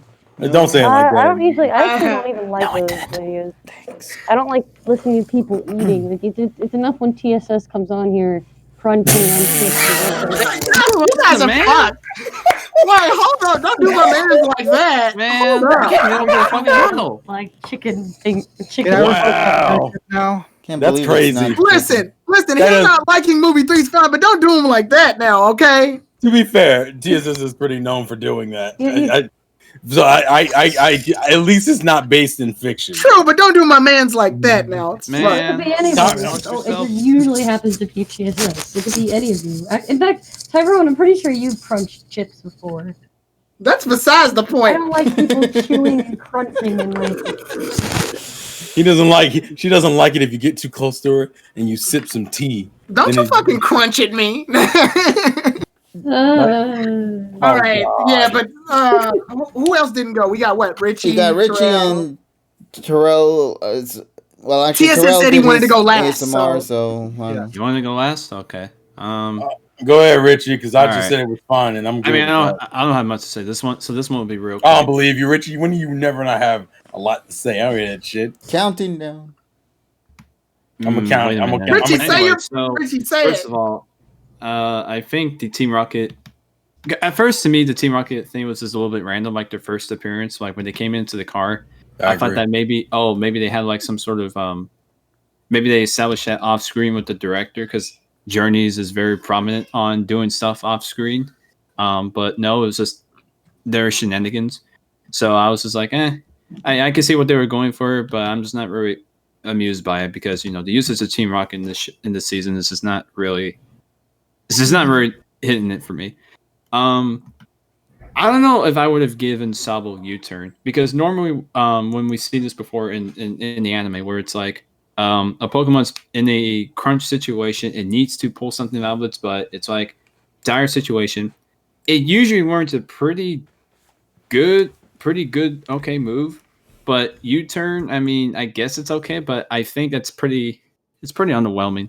I think if you would have given it like, let's see, like a okay water move, like maybe, I don't know, something random, like a hydro pump or, I don't know, ice punch, something. Just something that would be a little bit more better than U-turn, but whatever. But to expand on the joke real quick, so, because me and Tyler were watching it, and I was just, afterwards we were, and I was just like, maybe they're just sitting there, and I said it was Cinderace at first because I thought Cinderace was the first one to break it. So I made the joke, and I was like, under the impression of Cinderace, and I was just like, well, we've been sitting here for 5 minutes. Maybe we should actually break this metal bar, and they did.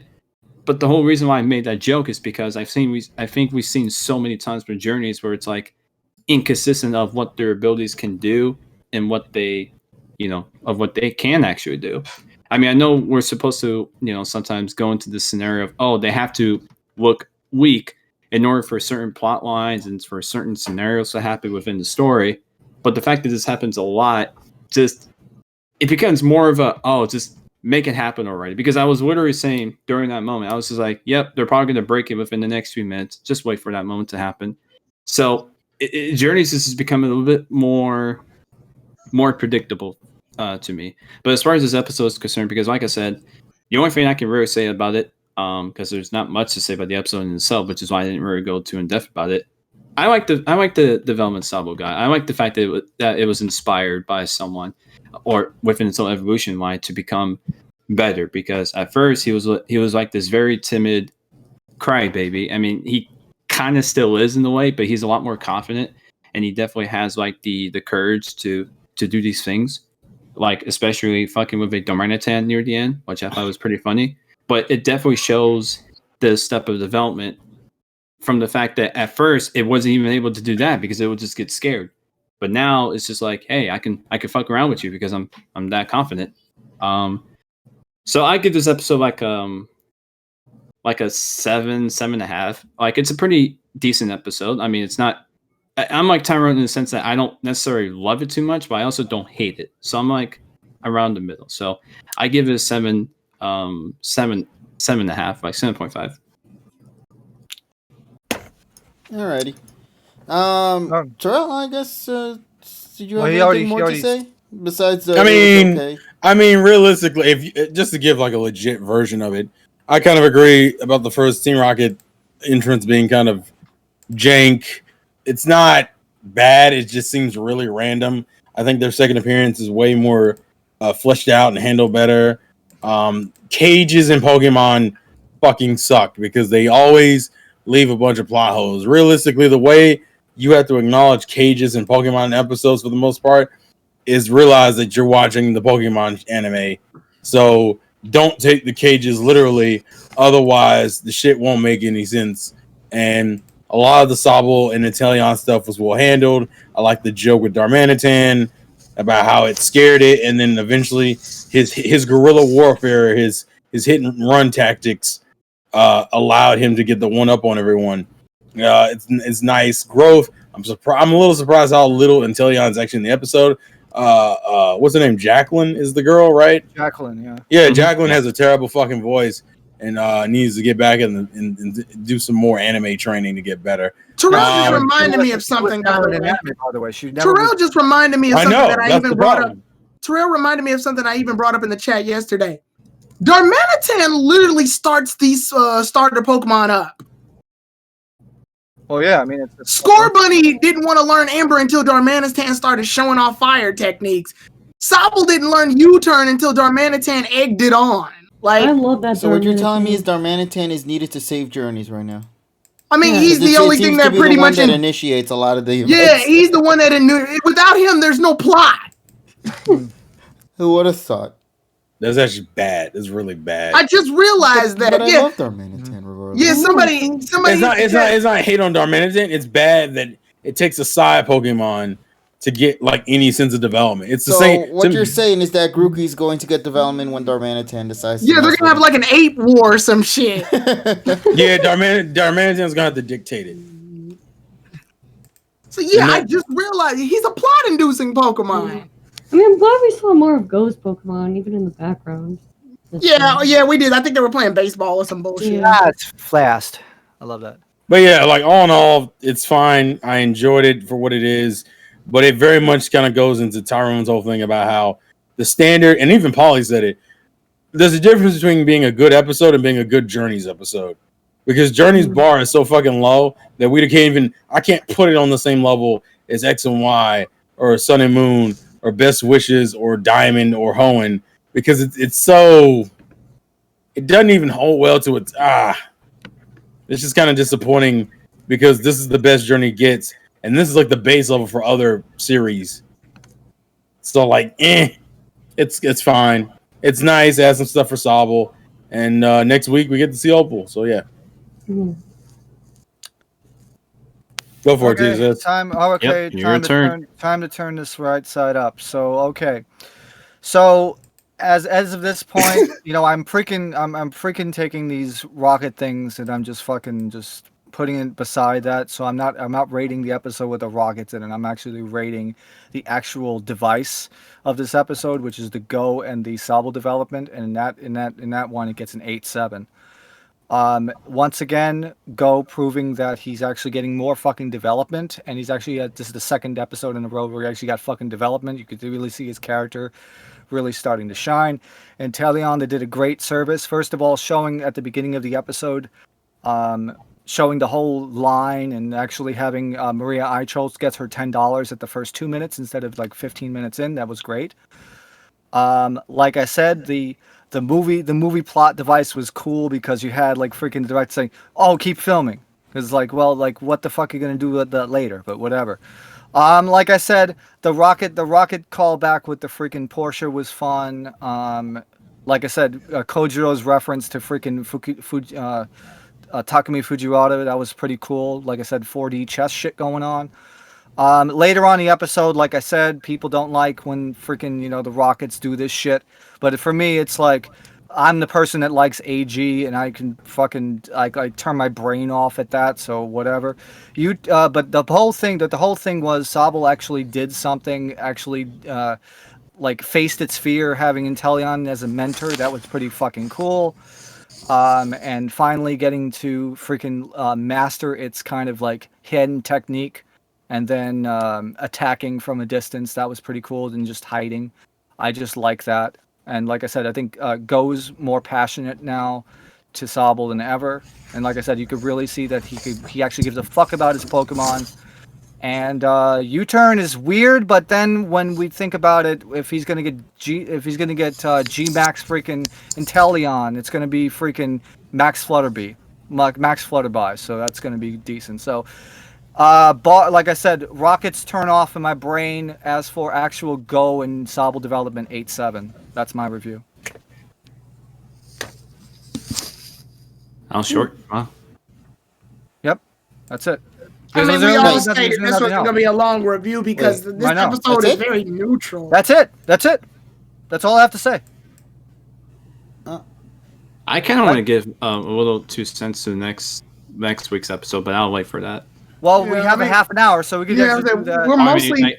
I think a lot of us are mostly just burnt out on how like I think the Suicune episode was the episode that finally like wore me out.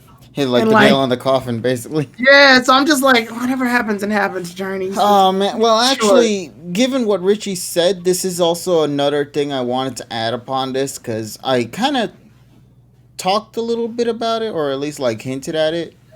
How I'm starting to notice this more on social media lately with the recent announcement of another double 2-in-1 episode.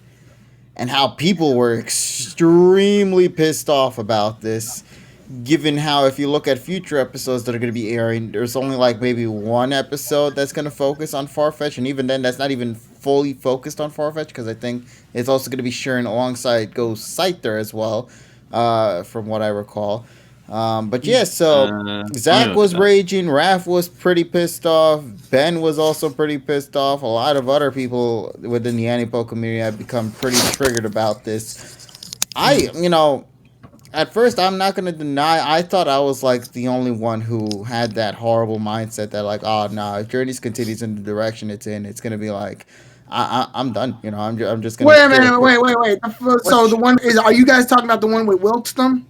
Yeah, no. Well, that's not the thing people are pissed off about. The thing that got people triggered was the announcement of another 2-in-1 episode. And which one is it? It's the one with the it's the Gulpin and that turtle Pokemon. Choodle. Yeah, Choodle. So I believe those two Pokemon are going to be getting a 2-in-1 episode sometime later down the road. And yeah, a lot of people are just mad because it's like March 5th. Given the reception that we just had recently with the Marsh Top episode and the Team Rocket bit being underwhelming and straight up being horrible, I guess, for so many people, a lot of people are now mad at me, like, why are we doing this again? Why is this happening? Where you clearly, even John in last week's podcast was like, given that we now shifted into the new Friday schedule, you think they would kind of try to clean up their act and focus more on creating a story that is, I guess the best way to say it is just investing. That makes you want to continue on and just see where the adventure is going to continue. And ultimately now it's just I see more AniPokeTubers just pissed off at this. I've never in my entire time doing these kind of content since X and Y in the beginning, I don't think I've ever seen such a negative reception for Journeys right now than or in a series as a whole than where we're at right now. I even stated with Sun and Moon back then when that first got announced, a lot of people were mad, but that also came included with the fact of the loss as well. So you couldn't really exactly tell how people were really feeling at the time, given that people might be feeling for the league loss or the direction of the Sun and Moon anime. But I don't know, man. I'm just kind of concerned about Journeys. We're getting to that point now where you guys here in the call just straight up said we're dividing the episodes by two ways now: a good episode and a good Journeys episode. Let that in itself kind of just tell you how Journeys has become right Technically, now. KG, you've done that before with the Mewtwo thing. Yeah, no, but see, that's because I don't do it like as. Actually, yeah, you're right. I kind of was the one that initiated that. Exactly. That's the reason that I said. That's the reason that I think I came up with the thing was like I described it perfectly. I was like, yeah, it's that. Yeah, and I guess a lot of people now have begun to agree with this one thing I said months ago as well. It's like I don't mind the episodes individually. I think they're pretty good on their own marks. See, the moment you want to put it together is where I feel things begin to fall. But I feel bad for Journeys, man. I think that's the best thing I could say right now about Journeys is just I feel bad for it. I really do because I see so much in this series, man. There's so many things in this show that you could see that is right there for them. That they have so much potential to do so many great things. And I'm now even more concerned given the fact that it's been how many episodes now since the Farfetch fight where Ash just shot up to 400, and yet during that time and now currently we haven't even seen anything happen yet. I'm kind of scared to see another spike growth in that World Championship thing as well. Like also I'm one person. I'm sorry. I want to actually interject on that. Actually, sure, the other thing that you have to remember too is that I think the rank probably is cumulative. So if somebody else loses, they also lose rank, which means Satoshi gains rank automatically. Oh yeah, we said that before, but 900 to 400 is a large leap. Yeah, but then again, though, I play Pokemon Showdown, and I can tell you that's a large fucking hop. If you were like in the 20,000s or the 30,000s, you know, like early start of Journeys, then maybe that growth and decline makes a lot more sense. I still can't forget the rank at the peak, at the top 1,000, or actually no, the top 500 now. The way you grow and decline gradually becomes a lot shorter in amount because I'm still mad at the ranking system from when Ash beat Karina, made it the super class, lost against B, then lost against a bunch of nobodies, and went back to normal class. And then off screen land went back to super class. To super class, making Karina's whole fight completely pointless. Yeah, that's what I pointed out back when we did that review, man. But anyway, regarding that, I just really am starting to put a lot more attention towards the AniPoke creators because I really am curious to see how people are going to fare with this series as we continue on. It's fucking bad. I am, like I stated, I'll be the last. I'll tell you this. I'll be the last man standing. Probably. You always will be. There's somebody. You will be. There's somebody who tweeted something that I really liked and I agree with. Oh, I found it. It's Tiger Lover 161, and he said, "Man, that sounds like a Yahoo name from fucking 2001." They say, I don't think it's unfair for people to go into Journeys with high expectations. It's an all-region series featuring Ash challenging the World Championships to become the strongest trainer in the world. Promises returning characters and came on the heels of Ash finally winning a Pokemon League after more than 20 years of painstaking waiting, making it feel like this was supposed to be a huge step forward for the story. Journeys is designed to create high expectations. It's not our fault the writers lack ambition. And I completely agree with that. I think that's... Another thing I agreed with, I saw as well, and I know this might sound dumb, but honestly, after seeing how this series is going so far, I agree with it. Journey's Ash is DP Brock. Damn. Okay, no, that part I don't agree with. I don't agree. I don't agree Of with course that you either. wouldn't, but damn. I actually I'm don't agree. sensing a pattern. I also don't agree with that either. I only just view it that way just because I'm starting to feel more like everybody's, because I've been noticing this on social media too. A lot of people are more going to the side of Go and Koharu. Like they're loving to see more of the Koharu content and the Go content, but rather the Ash content, because I assume a lot of people are kind of just like, well, if you guys are gonna just shaft Ash to the side, I might as well just focus on what you're pushing. It's kind of the series' fault because they push Ash I'm not away saying a like lot. it's a bad take. I'm just saying like the direction that it's going on right now, it genuinely feels like that. It feels like the series does want to push Ash sort of out the way. The way I phrase it is, I very much view Ash in low key champion status. So the show treats him like that, which means in any situation where he would arguably be too strong in, they either make him stupid or they get him out of the way. I feel like that's a worse treatment. But it's also dumb because they don't even acknowledge him as the champion. No, they don't acknowledge him, but you can tell his vibe. Like, especially in the early episodes, and even some of the later ones, Ash is still doing mentor shit with Go. Or Go will have his moments of not getting his shit together, and Ash will correct him in some way, shape, or form. Or he'll like deal with some Kudo, minor I shit. agree with that. He'll deal with some minor shit that More like Alder, yeah. Yeah, that's what I used to call him. That's what I've been calling him this whole time. He's Alder. Yeah. He's fucking Alder, which means he gets the ability to like teach Go things like a champion would, but he's also like incredibly sidelined if they think he's too strong in a situation. That's what they do. See, when they reconstructed his face, his fucking knowledge went off. So.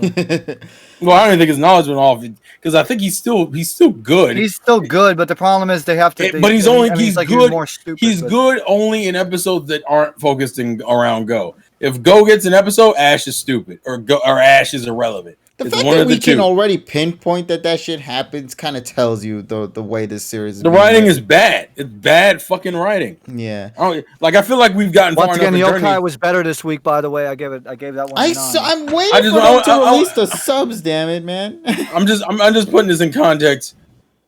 I feel like we're 54 episodes now, right? 54. Yeah, 54 episodes in the journey. I think I can openly say Journeys is poorly written. I think I can openly say that. I don't mind Ash being irrelevant, but I'd prefer him not to be in the episode. And then episodes focusing on Ash, I'd prefer Go. So similar to like how they're doing Team Rocket recently. Yeah. Actually, I have an angle I wanted to talk about, and that's why I wanted to talk about next week's episode. Yeah, actually, this is a perfect segue because you did say you wanted to talk about that. So I'll pass this one on to you, Richie, and then I have something else I would like to address, but I'll let you go first, buddy. That's fine. Thank you. But no, I feel like. Well, I should actually say this week's episode now since it's Monday. This week's episode could have been a perfect time to go with the idea of a solo episode. And by that, I just mean because since the focus is on Koharu, which primarily is, for the most part, from what it looks like, this could have been the perfect time to just have not only Ash not be there, but to also have Go not be there as well. Now you're probably thinking, why do I think that'd be a good idea? Why do I think that? I think it's mainly because I just want to. Because if I'm the writer, I would want to give someone that hasn't really had a whole lot of shots of the spotlight to really have the spotlight of a full episode without really anyone else being there. I mean, sure, if you want to have them at the last minute of the episode for them just to say, hey, welcome back and whatever, then yeah, sure, whatever. But I think this week's episode would have been perfect for Koharu to have her solo episode / adventure for the most part, because it would have obviously opened up obviously an opportunity of character development, but to also see how she would have flashed out in like this brand new place in this brand new region and without like familiar figures around for her to kind of like depend on. I mean, obviously she'll probably bond with Opal. I assume that's probably the thing that they're going for if that were to be the idea. But I just think that this week's episode could have been a perfect opportunity for a solo Koharu episode. But, of course not. Sarah B. Joe made a good point. It's like this week coming up, it's going to be the first time that that TPCI will actually TPC will actually acknowledge that Mogrim exists. Like fucking, you know what I mean. Oh, I can't wait. I love Impidimp. Yeah, Impidimp exists. Finally, we can get its official official freaking reveal, right? It's so new to take till the anime to do that. I like Joe's, yeah, I like Joe's take on that one. Galler at this point, like, I'm glad we got the Sobble stuff, but Galler got hoed. Galler has gotten hoed. I feel bad because isn't it like the third best-selling Pokemon series game? Yeah, it's right behind Gold and Silver, and I think it might even beat it at a certain. Oh point. No, eventually it will. Yeah, But my issue is that Gen 8 has gotten hoed in every asset, especially because people talk shit about the games. The anime barely covers any Gen 8 material. I think I don't think it has, and it doesn't really have any spinoffs. Technically, I guess Snap would be one. It has its one spinoff. But that's not even focused on the lore. Well, it's not. That's what makes it worse. Here's another take for you. What happens if we go 25th and okay, maybe they announce that spin-off game that I'm talking about, but they announce more DLC for I'd be happy with that. Instead of a DP remake, it's more DLC. Hell yes. Yeah, I'm fine with DLC for Sword and Shield. I would be happy with that. But that's not what's gonna happen. We're gonna get the fucking Diamond and Pearl remakes, and I'm gonna kill myself. That's what's gonna happen. You know what makes me so mad about the DP remakes? It's they're moving on to the next thing, and they haven't even fully completed the Sword and Shield stuff. And by that I mean they haven't even put all the Pokemon back in. What happened to the quote unquote free patches that game was supposed to get? The only 2 patches they've done, I think, were the patches for the DLC. By the way, to actually, I'm sorry to cut in. To comment on the manga, the PM 2019 manga is better than the fucking anime, by far. Yeah, but then I got to still deal with Go's bitch ass, and I don't want to do that. Yeah, but you don't have to deal with the fucking filler. Yeah, the filler is removed from that, and honestly, some of the action in the series is pretty good. Terrell, I know the Go Defense Squad will be mad at you because there have been so many Go Defenders. He's not. My problem with him is that he's such an inconsistent character, and they write him that way because every time he's relevant, they have to make Ash look stupid. And you know what makes me so mad about this? Okay, talk about PM Special. Okay, that's different. You know what pisses me off the most about Go? He's good. He's genuinely a good character. In fact, I wouldn't mind putting him up there as one of my personal faves when tagged along with Ash. The issue is the inconsistency that ties to his character is so jarring. It's hard to really put him there as one of my faves because the series just keeps throwing him back and keeps doing things that it shouldn't. That's exactly what I feel. Like, I feel like I see so much. Like I genuinely went to watch the opening again for PM 2019, and I just love how these two are so close friends with each other. I genuinely love these two characters when they're side by side because they match for each other. Honestly, with some of the stuff that they do, it's really great. The issue is the series itself. It doesn't take full advantage of this situation. I just feel like Go's growth feels artificial to me. And that's probably the reason why I don't really care for him. Because he doesn't feel like a character right now. More knowledge like, order from Kino Kunya. He feels like a concept that's messed with depending on the episode. Sometimes he's better, sometimes he's worse, but he's never consistent. And so I'm like, that doesn't feel like a character. Like, okay, here's my thing. I may dislike Don. I may not even be a fan of Serena, right? But they were consistent in their characters and their arcs. Like, I knew exactly what they were going for with both of them. Mm-hmm. Go jumps back and forth. Like when they talk about how Sobble needs to train, I'm like, for what? You throw balls at things. The fuck you mean? What does he need to train for? That's a good point, though. Your whole goal is to catch Pokemon, and they're using the Go method. That's the title, by the way. That's what pisses me off about the Go thing. If you were going to make a person whose only interest was filling the decks, I'm like, cool. But you picked the wrong game to emulate the character off of. You picked the game that requires the least amount of effort to catch something. And then you get occasional fights with Go. That's why I don't care about him having a Cinderace. Because I'm like, I like the Pokemon Cinderace. And we even know that the legendaries aren't even going to be treated like legit threats given how the Suicune episode turned out. So he could catch any of the legendaries at any moment. Yeah, I don't understand. Go's shit is so jank. He might, to me, he's not a character. I need him to be consistent. And we're already 54 episodes in. They're going to have to repair his image for the rest of the show. And that's what they're trying to do now. and that's what makes him less appealing to me. They're and gonna then have to get Arceus to just come in and just completely rewrite the whole universe up and just. And then if we touch on Koharu, my biggest issue with Koharu is that for one, you don't see her, and when you do see her, her later episodes have been better. Like pretty much everything from the Eevee episode forward has been fine. But my issue is that she has these moments in like the 30s or 40s, like the fucking Pikachu episode where they have, or even in the Suicune episode where they mention how thanks to Koharu for the damn the thing they used to tie around Suicune's leg, but they're doing a bunch of like tell not show situations. Like, oh, Koharu yelled at me for neglecting Pikachu, but we don't get to see that.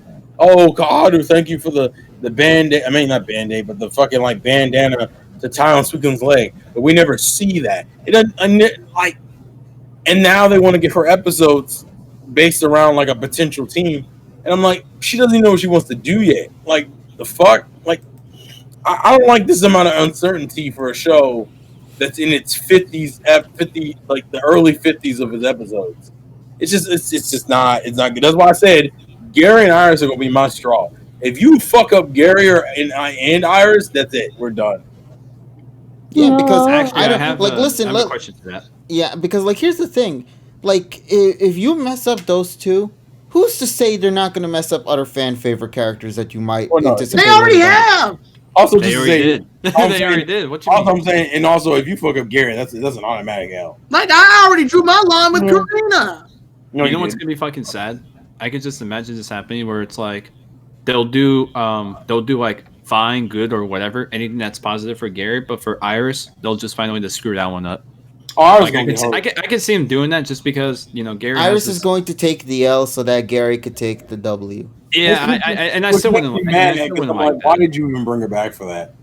And another worst part, exactly. One episode. Oh, that's what's gonna piss me off. Yeah. If you put her in one episode and her episode is her losing to Gary, that's it, bro. I'm cutting that. I'm gonna literally live stream the moment I see it, and I'm gonna put it up and be like, and throw something in the trash. I gotta figure out what yet, but something's getting burned. I don't know what it is yet. I'll figure it out. But go ahead. I think TSS, you were gonna say something. No, I was gonna say that it's like, hey, if people wanna drop shit, that's fine. But it's like, I think what's gonna end up happening is, people that actually really like the franchise will not drop it. Like, it will not drop. Like, I never did. I hated X and Y the first 20 episodes, and I was switch over to Yokai Watch, but I freaking decided to stay. Same thing with Sun and Moon, where I was pretty much like turned off, and I still think that up until like SM91, that they had really bad episodes. Like I said, SM57, the fucking telescope orgasm shit, SM79. But I still fucking watch it. Even though I might have lagged behind, I will still fucking watch it. Because that sounds like an abusive relationship. That doesn't sound healthy. Well, then again, though, I'll show you some freaking Elton Reg Tour gigs from '88. He always got them Elton footage to back him up. It's great. Go ahead. Go ahead, Taron. I just feel like you're wasting my fucking time. Journeys feels like it. Like what it always tries to do is that it tries to reel back and go, hey, don't worry, we got this. You remember this? This was not. Journeys feels like a toxic relationship. It's like, oh no, please don't leave us. No, we're bringing Gary back. You like him? Remember him? Like, if you have to do that, Journeys in itself should be good enough to warrant me wanting to watch it on its own merit. But no, most of the people that watch Journeys aren't watching it for Journeys. They're watching it so that they can see bits of their nostalgia come back in like one episode. And I'm just like, for example, Shut came back. They didn't do shit with that. Why was he even there? And then I stopped to think about it. Because they were at his gym. That was kind of sad. Wow. It's kind of sad when Journeys peaked with the Sun and Moon episode and hasn't gone back there since. And even that, even looking back at it, that felt. I mean, Donnie, whatever. I mean, just real quick, Donnie. Whatever listen, realistically, I think at a certain point, that's why I didn't watch of the majority any of Sun and Moon. I said, nah, I'm good. Like I'll pick. Like I'm not about to put up with a bad relationship. Listen, as a Shonen Jump fan, I did that with Bleach and said I would never do that shit again. I would never put myself through a show where I started hating it and thought, whoa, I'm already 300 episodes in. I gotta finish. No, fuck that. Bad shit is bad shit. Don't finish bad shit by obligation. Like when I listen to the community and I read, like I'll pay attention on Twitter and I look at like fans and content creators alike, and the only thing they post when they seem enthusiastic about Journeys is this is happening again, or I can't wait to see this again, or like or retweet if you can't wait to see this person come back. And I'm sitting here going, so I guess everything about Journeys, the plot of Journeys itself isn't good enough to warrant its existence. It's you hoping that past series can make a brief cameo to remind you of that one moment of your childhood that you liked about Pokemon. And that bugs me, because that means Journeys in itself isn't good enough to warrant its own existence. I'm going to ask a question for the entire group. It's going to be a real simple one. Okay. What is Journeys' strong suit? What is something that Journeys is inherently good at? Oh, I have an answer for that. What? When it's not being Journeys. Oh. When it beats another series. I feel the like Sun and Moon episode is honestly one of the best and most pointless episode that Journeys has. Well, but generally, it's still, you know what it does? It continues expanding upon the world that they've already established. It pays respect to the characters that have already existed and does wonders with introducing a new character into the mix as well. And notice how it had to be because they had to. Oh yeah, you mean the baby? Yeah, because they introduced the little one. They introduced Go into the Sun and Moon cast. They actually acknowledged that Lily is no longer there and Gladian as well. They didn't even need to bring them up, but guess what? They did. They acknowledged everything that made that series great and put it into full force under one episode. But woe and behold, they were able to do that for a series that literally just happened. Yeah. To answer it's easy to do that. The notes were on the next desk over. To answer Terrell's questions, only two things: Siba and 1, 2, 3. That's it. Yeah, the little mini Siba. Also, as an aside, Iwata should have had his fucking PM special fucking anime. That would have been better. I'm rooting for that. If he ever makes like a GoFundMe for that shit. The writers were literally like, I know it won't work, but I'm just saying. The writers were literally like, wait, don't throw those Sun and Moon notes out. We need them for this one episode we're going to make of Journeys. And they're like, all right, you can borrow them, but make sure you trash them afterwards. Which is why I'm scared that when they come back, I know they're going to have to bring back Sun and Moon. And then they're like, we're bringing Iris back. Where's our best wishes notes? Oh, shit, we threw those out like 8 years ago. They're gone. Like, I don't know. To me, my thing, and someone pointed this out in the comments already, the thing I like, the pro that Journeys has is also its negative. It's potential. It's got potential, but it always ends up throwing it away. I think the best way to say it is just ambition. They're just too much of it, man. They set too much on the table, and they have no idea how to share all of that equally. They just have it there, and they're just like, well, shit, I guess we'll just leave it here and figure something out later down the road. But they don't seem to ever acknowledge it. It's just that, basically, essentially, this is just Pokemon Showcase the series. There's only, weirdly, and Polly might like this answer, but there's only one one time period in writer. Obviously they can't because that writer's no longer around, but there's only one period of Pokemon that I feel like could truly handle like Ash going back to older regions, and that would be the OG stuff. Yeah, as in like pre-reboot? Pre the OG. So OS to DP. Basically Kanto, mostly Kanto to maybe AG.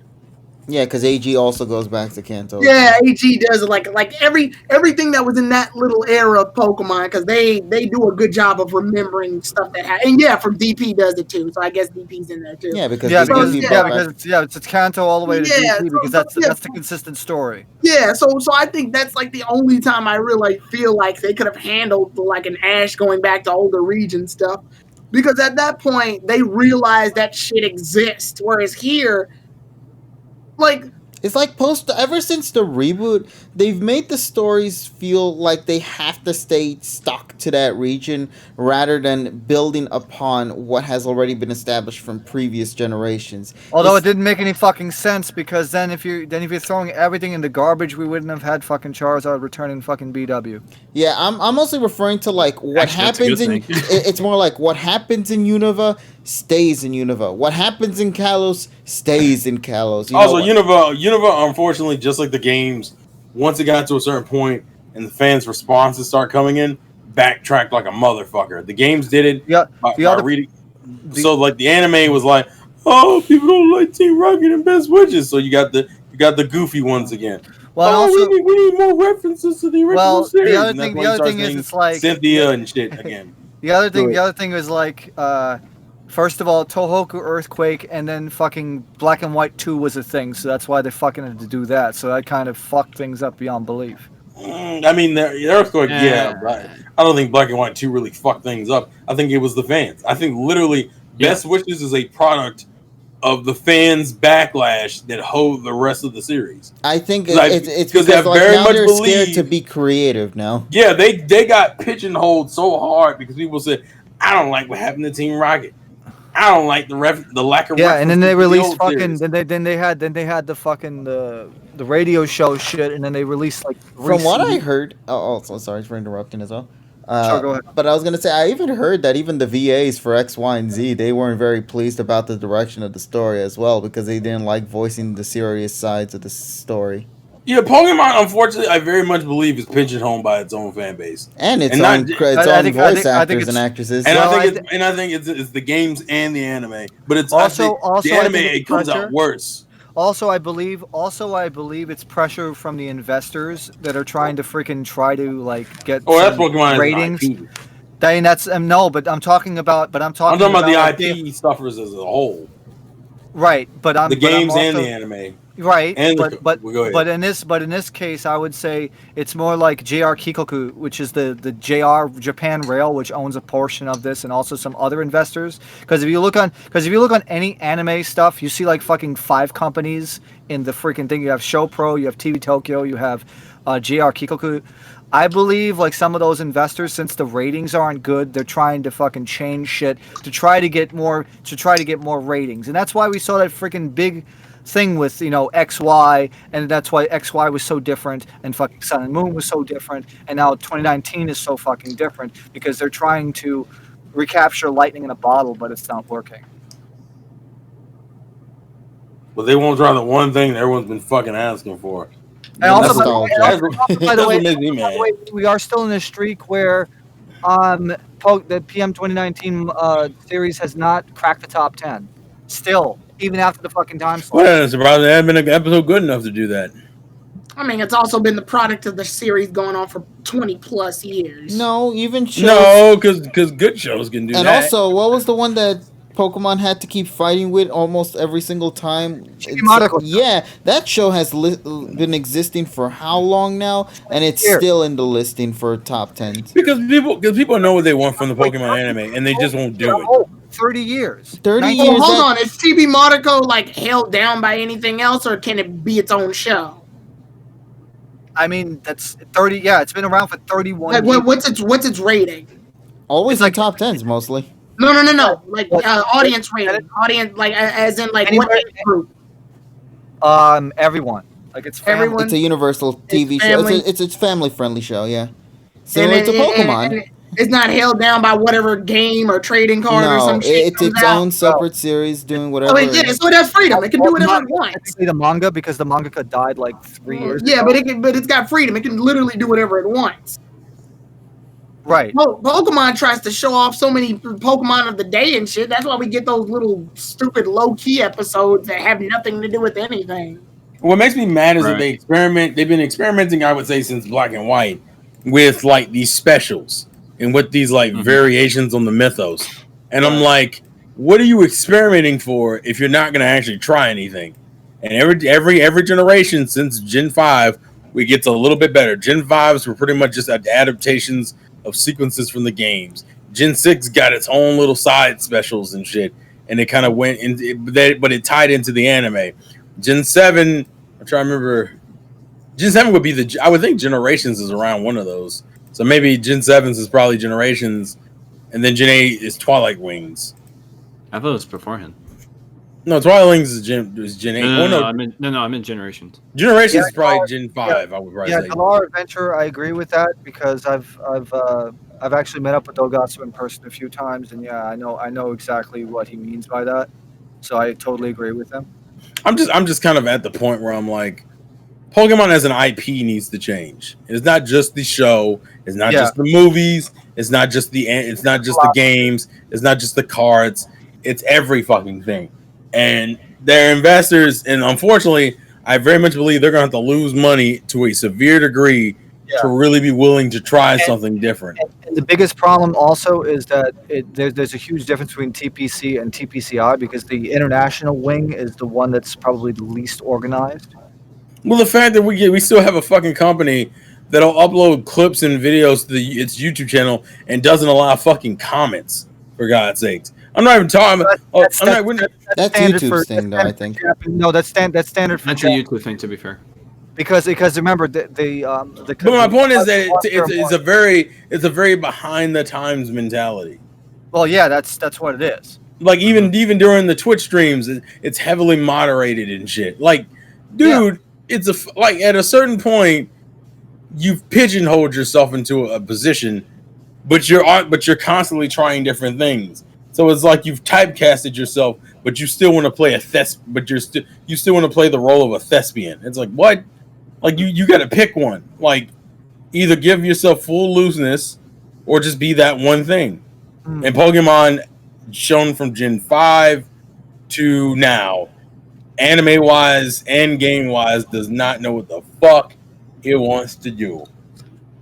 Although I think the games are a little bit more focused than the anime. But and honestly, they could do whatever they want because at the end of the day, they make the money.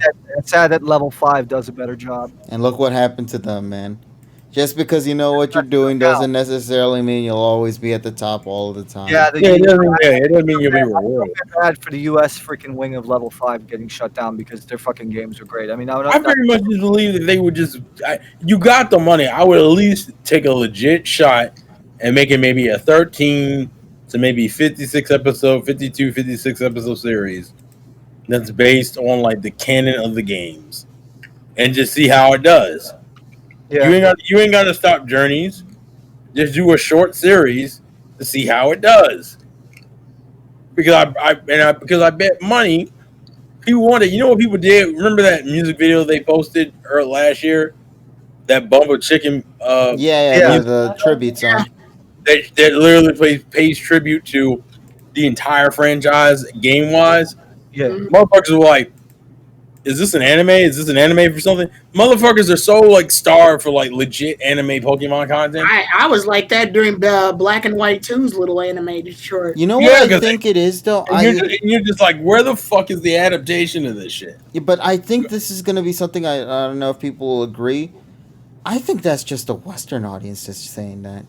I don't think it's those in Japan that are really heavily pushing. Yeah, that's a Western mentality. But that's sad too, because that means they're just accepting worse. No, well, you got to understand the way things people view in Japan are very, very different than how it's viewed here. I think it's more like the emotional attachment to Ayu.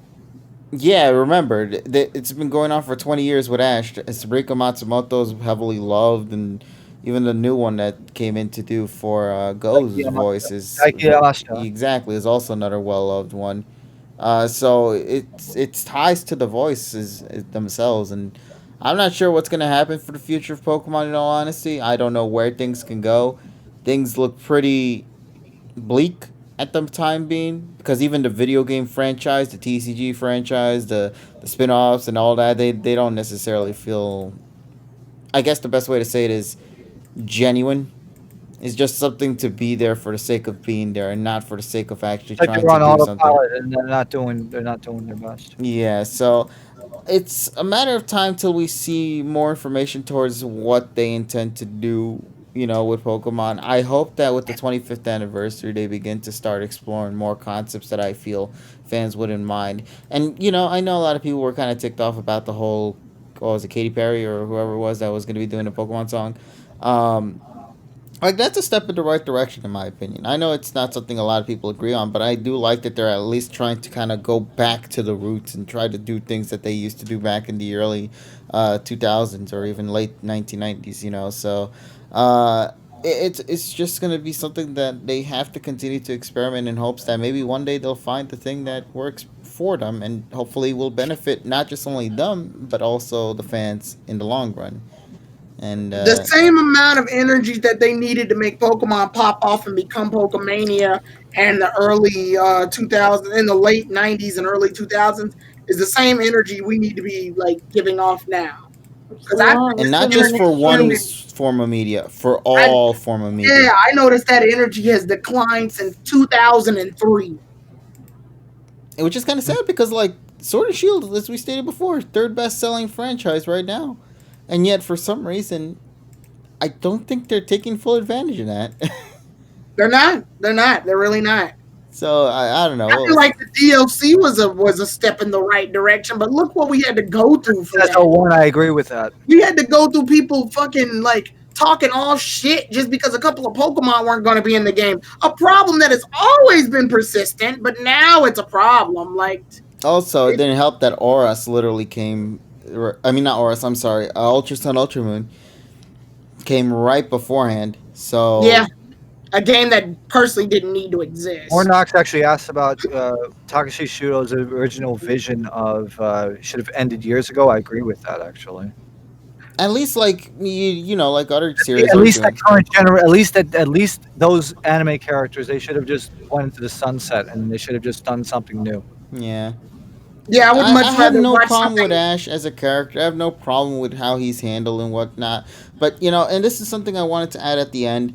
A lot of people are saying, "Do you think this is Ash's last series?"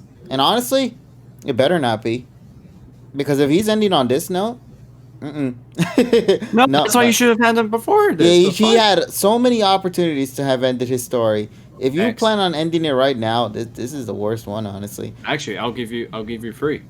I think after DP would have been good. XY maybe if they didn't fuck up that ending. Sun and Moon. You had like 3 opportunities to exit his character. Even AG to an extent too. Yeah, with the Battle Frontier, But my point is that they had opportunities to really exit out his character and just bring in someone new. But no, that they decided that this was going to be the best strategy or the best idea. Just keep him along for the ride. It's because, like just like what Terrell said, much like with the anime and the games, Pokemon's afraid to step outside of that comfort zone. And I'm just like, the question is, would you rather watch something be sure die? Would you rather watch something die short and satisfying, or would you watch it live longer but suffer? Well, people could say that with the band Kiss, because Paul Stanley's voice has been shit for the last 8 years. He should have retired when he got vocal nodules back in 2010. Yeah, it's like yeah, you've kept it alive, but now it's on life support. Yeah. The same like, yeah. Yeah, and I'm like, I'm sorry, Pokemon right now is in a state where it's on life support, and I would much rather pull the plug and start something anew than just keep it going and going and going. But now, I do want to say to that, though, if they're going to have that mindset, at least finish this off before you do anything new, though. I mean, yeah. I know that means we're going to have to be with this for like another year and a half or so, but at least get this story out of the way. Do whatever you had in mind. Just clear this out. At least say you ended up getting to the end. Yeah, just get this done and then start something new. Focus on just clearing this out and trying to redeem yourself here, because I still believe there's a sense of hope. It's not going to be nowhere near perfect or anything, but I still genuinely believe there is a small margin of hope that they could do with this series and try to become better. But if they intend to do something new, at least clear this out, and then we can continue to talk about what the next step is for you as an anime and for developers and for whatever thing they intend to do later down the road. So yeah, but yeah, I think that's really it. Honestly, I don't have much to say after this. Friday. I hope it will. I know Opal being in the anime, a lot of people will. Oh yeah, I'm excited to see that. Yeah. I think character, so I actually hope she plays off Ash and Go really well. Yeah.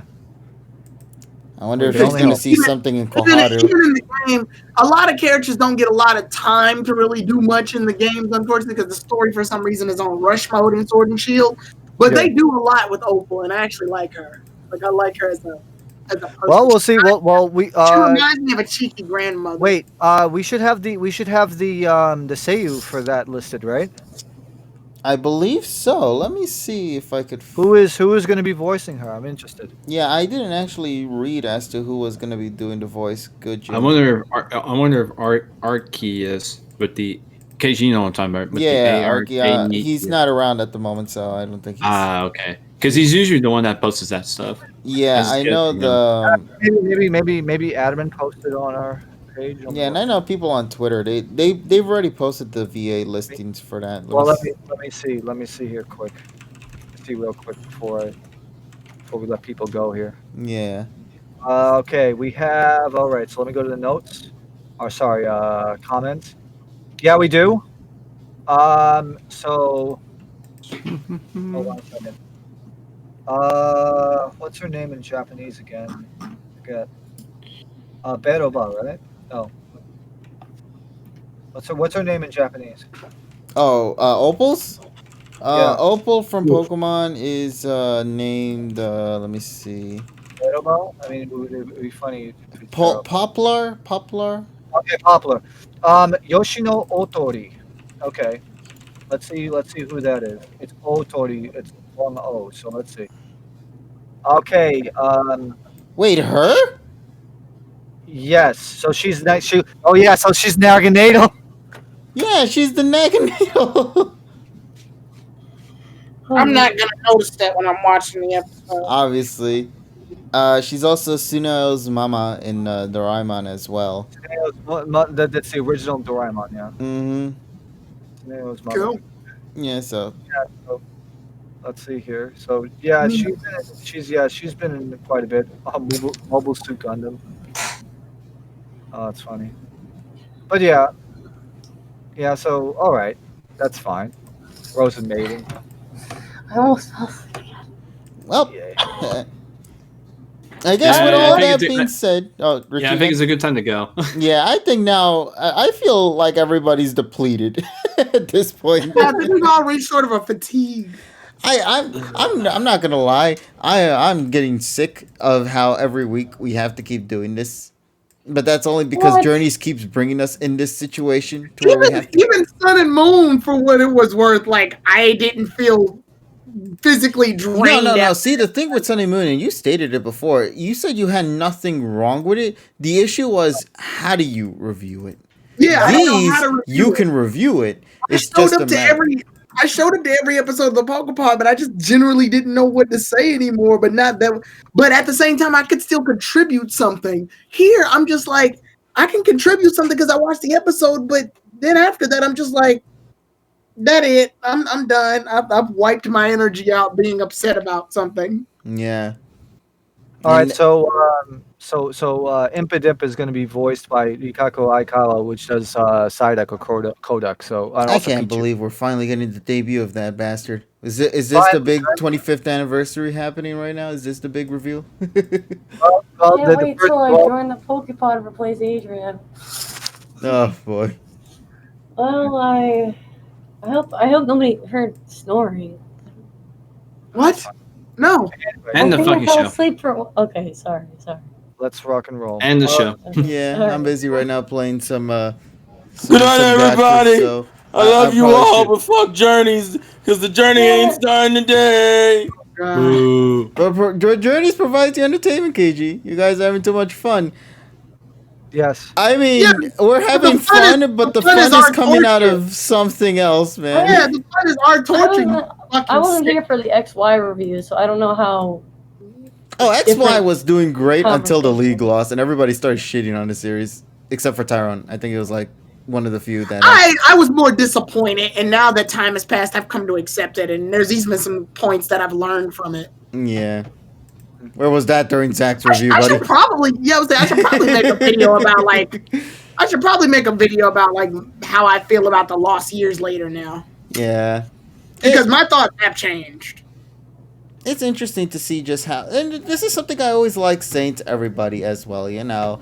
And I just want to reiterate, because I don't want anybody here who enjoys Journeys to feel bad that they enjoyed or feel like they're in the wrong for enjoying Journeys. I've said this before on social media, and I'm gladly say it again. If you genuinely like what Journeys is doing right now, if you genuinely enjoy where it's heading, continue to enjoy it. You know, this is a show that's catering to you. Have fun with it. But I do hope that you at least take this time to acknowledge as to why fans feel the way that they do currently. And why people are also feeling like there's this sense of criticism coming. If you can at least acknowledge and understand why people feel the way they do while you continue enjoying Journeys, that's perfectly fine. I'm just saying that, you know, just understand the other side of the story. We can understand your aspects, then I hope you can understand ours as well. That's all I can ask for.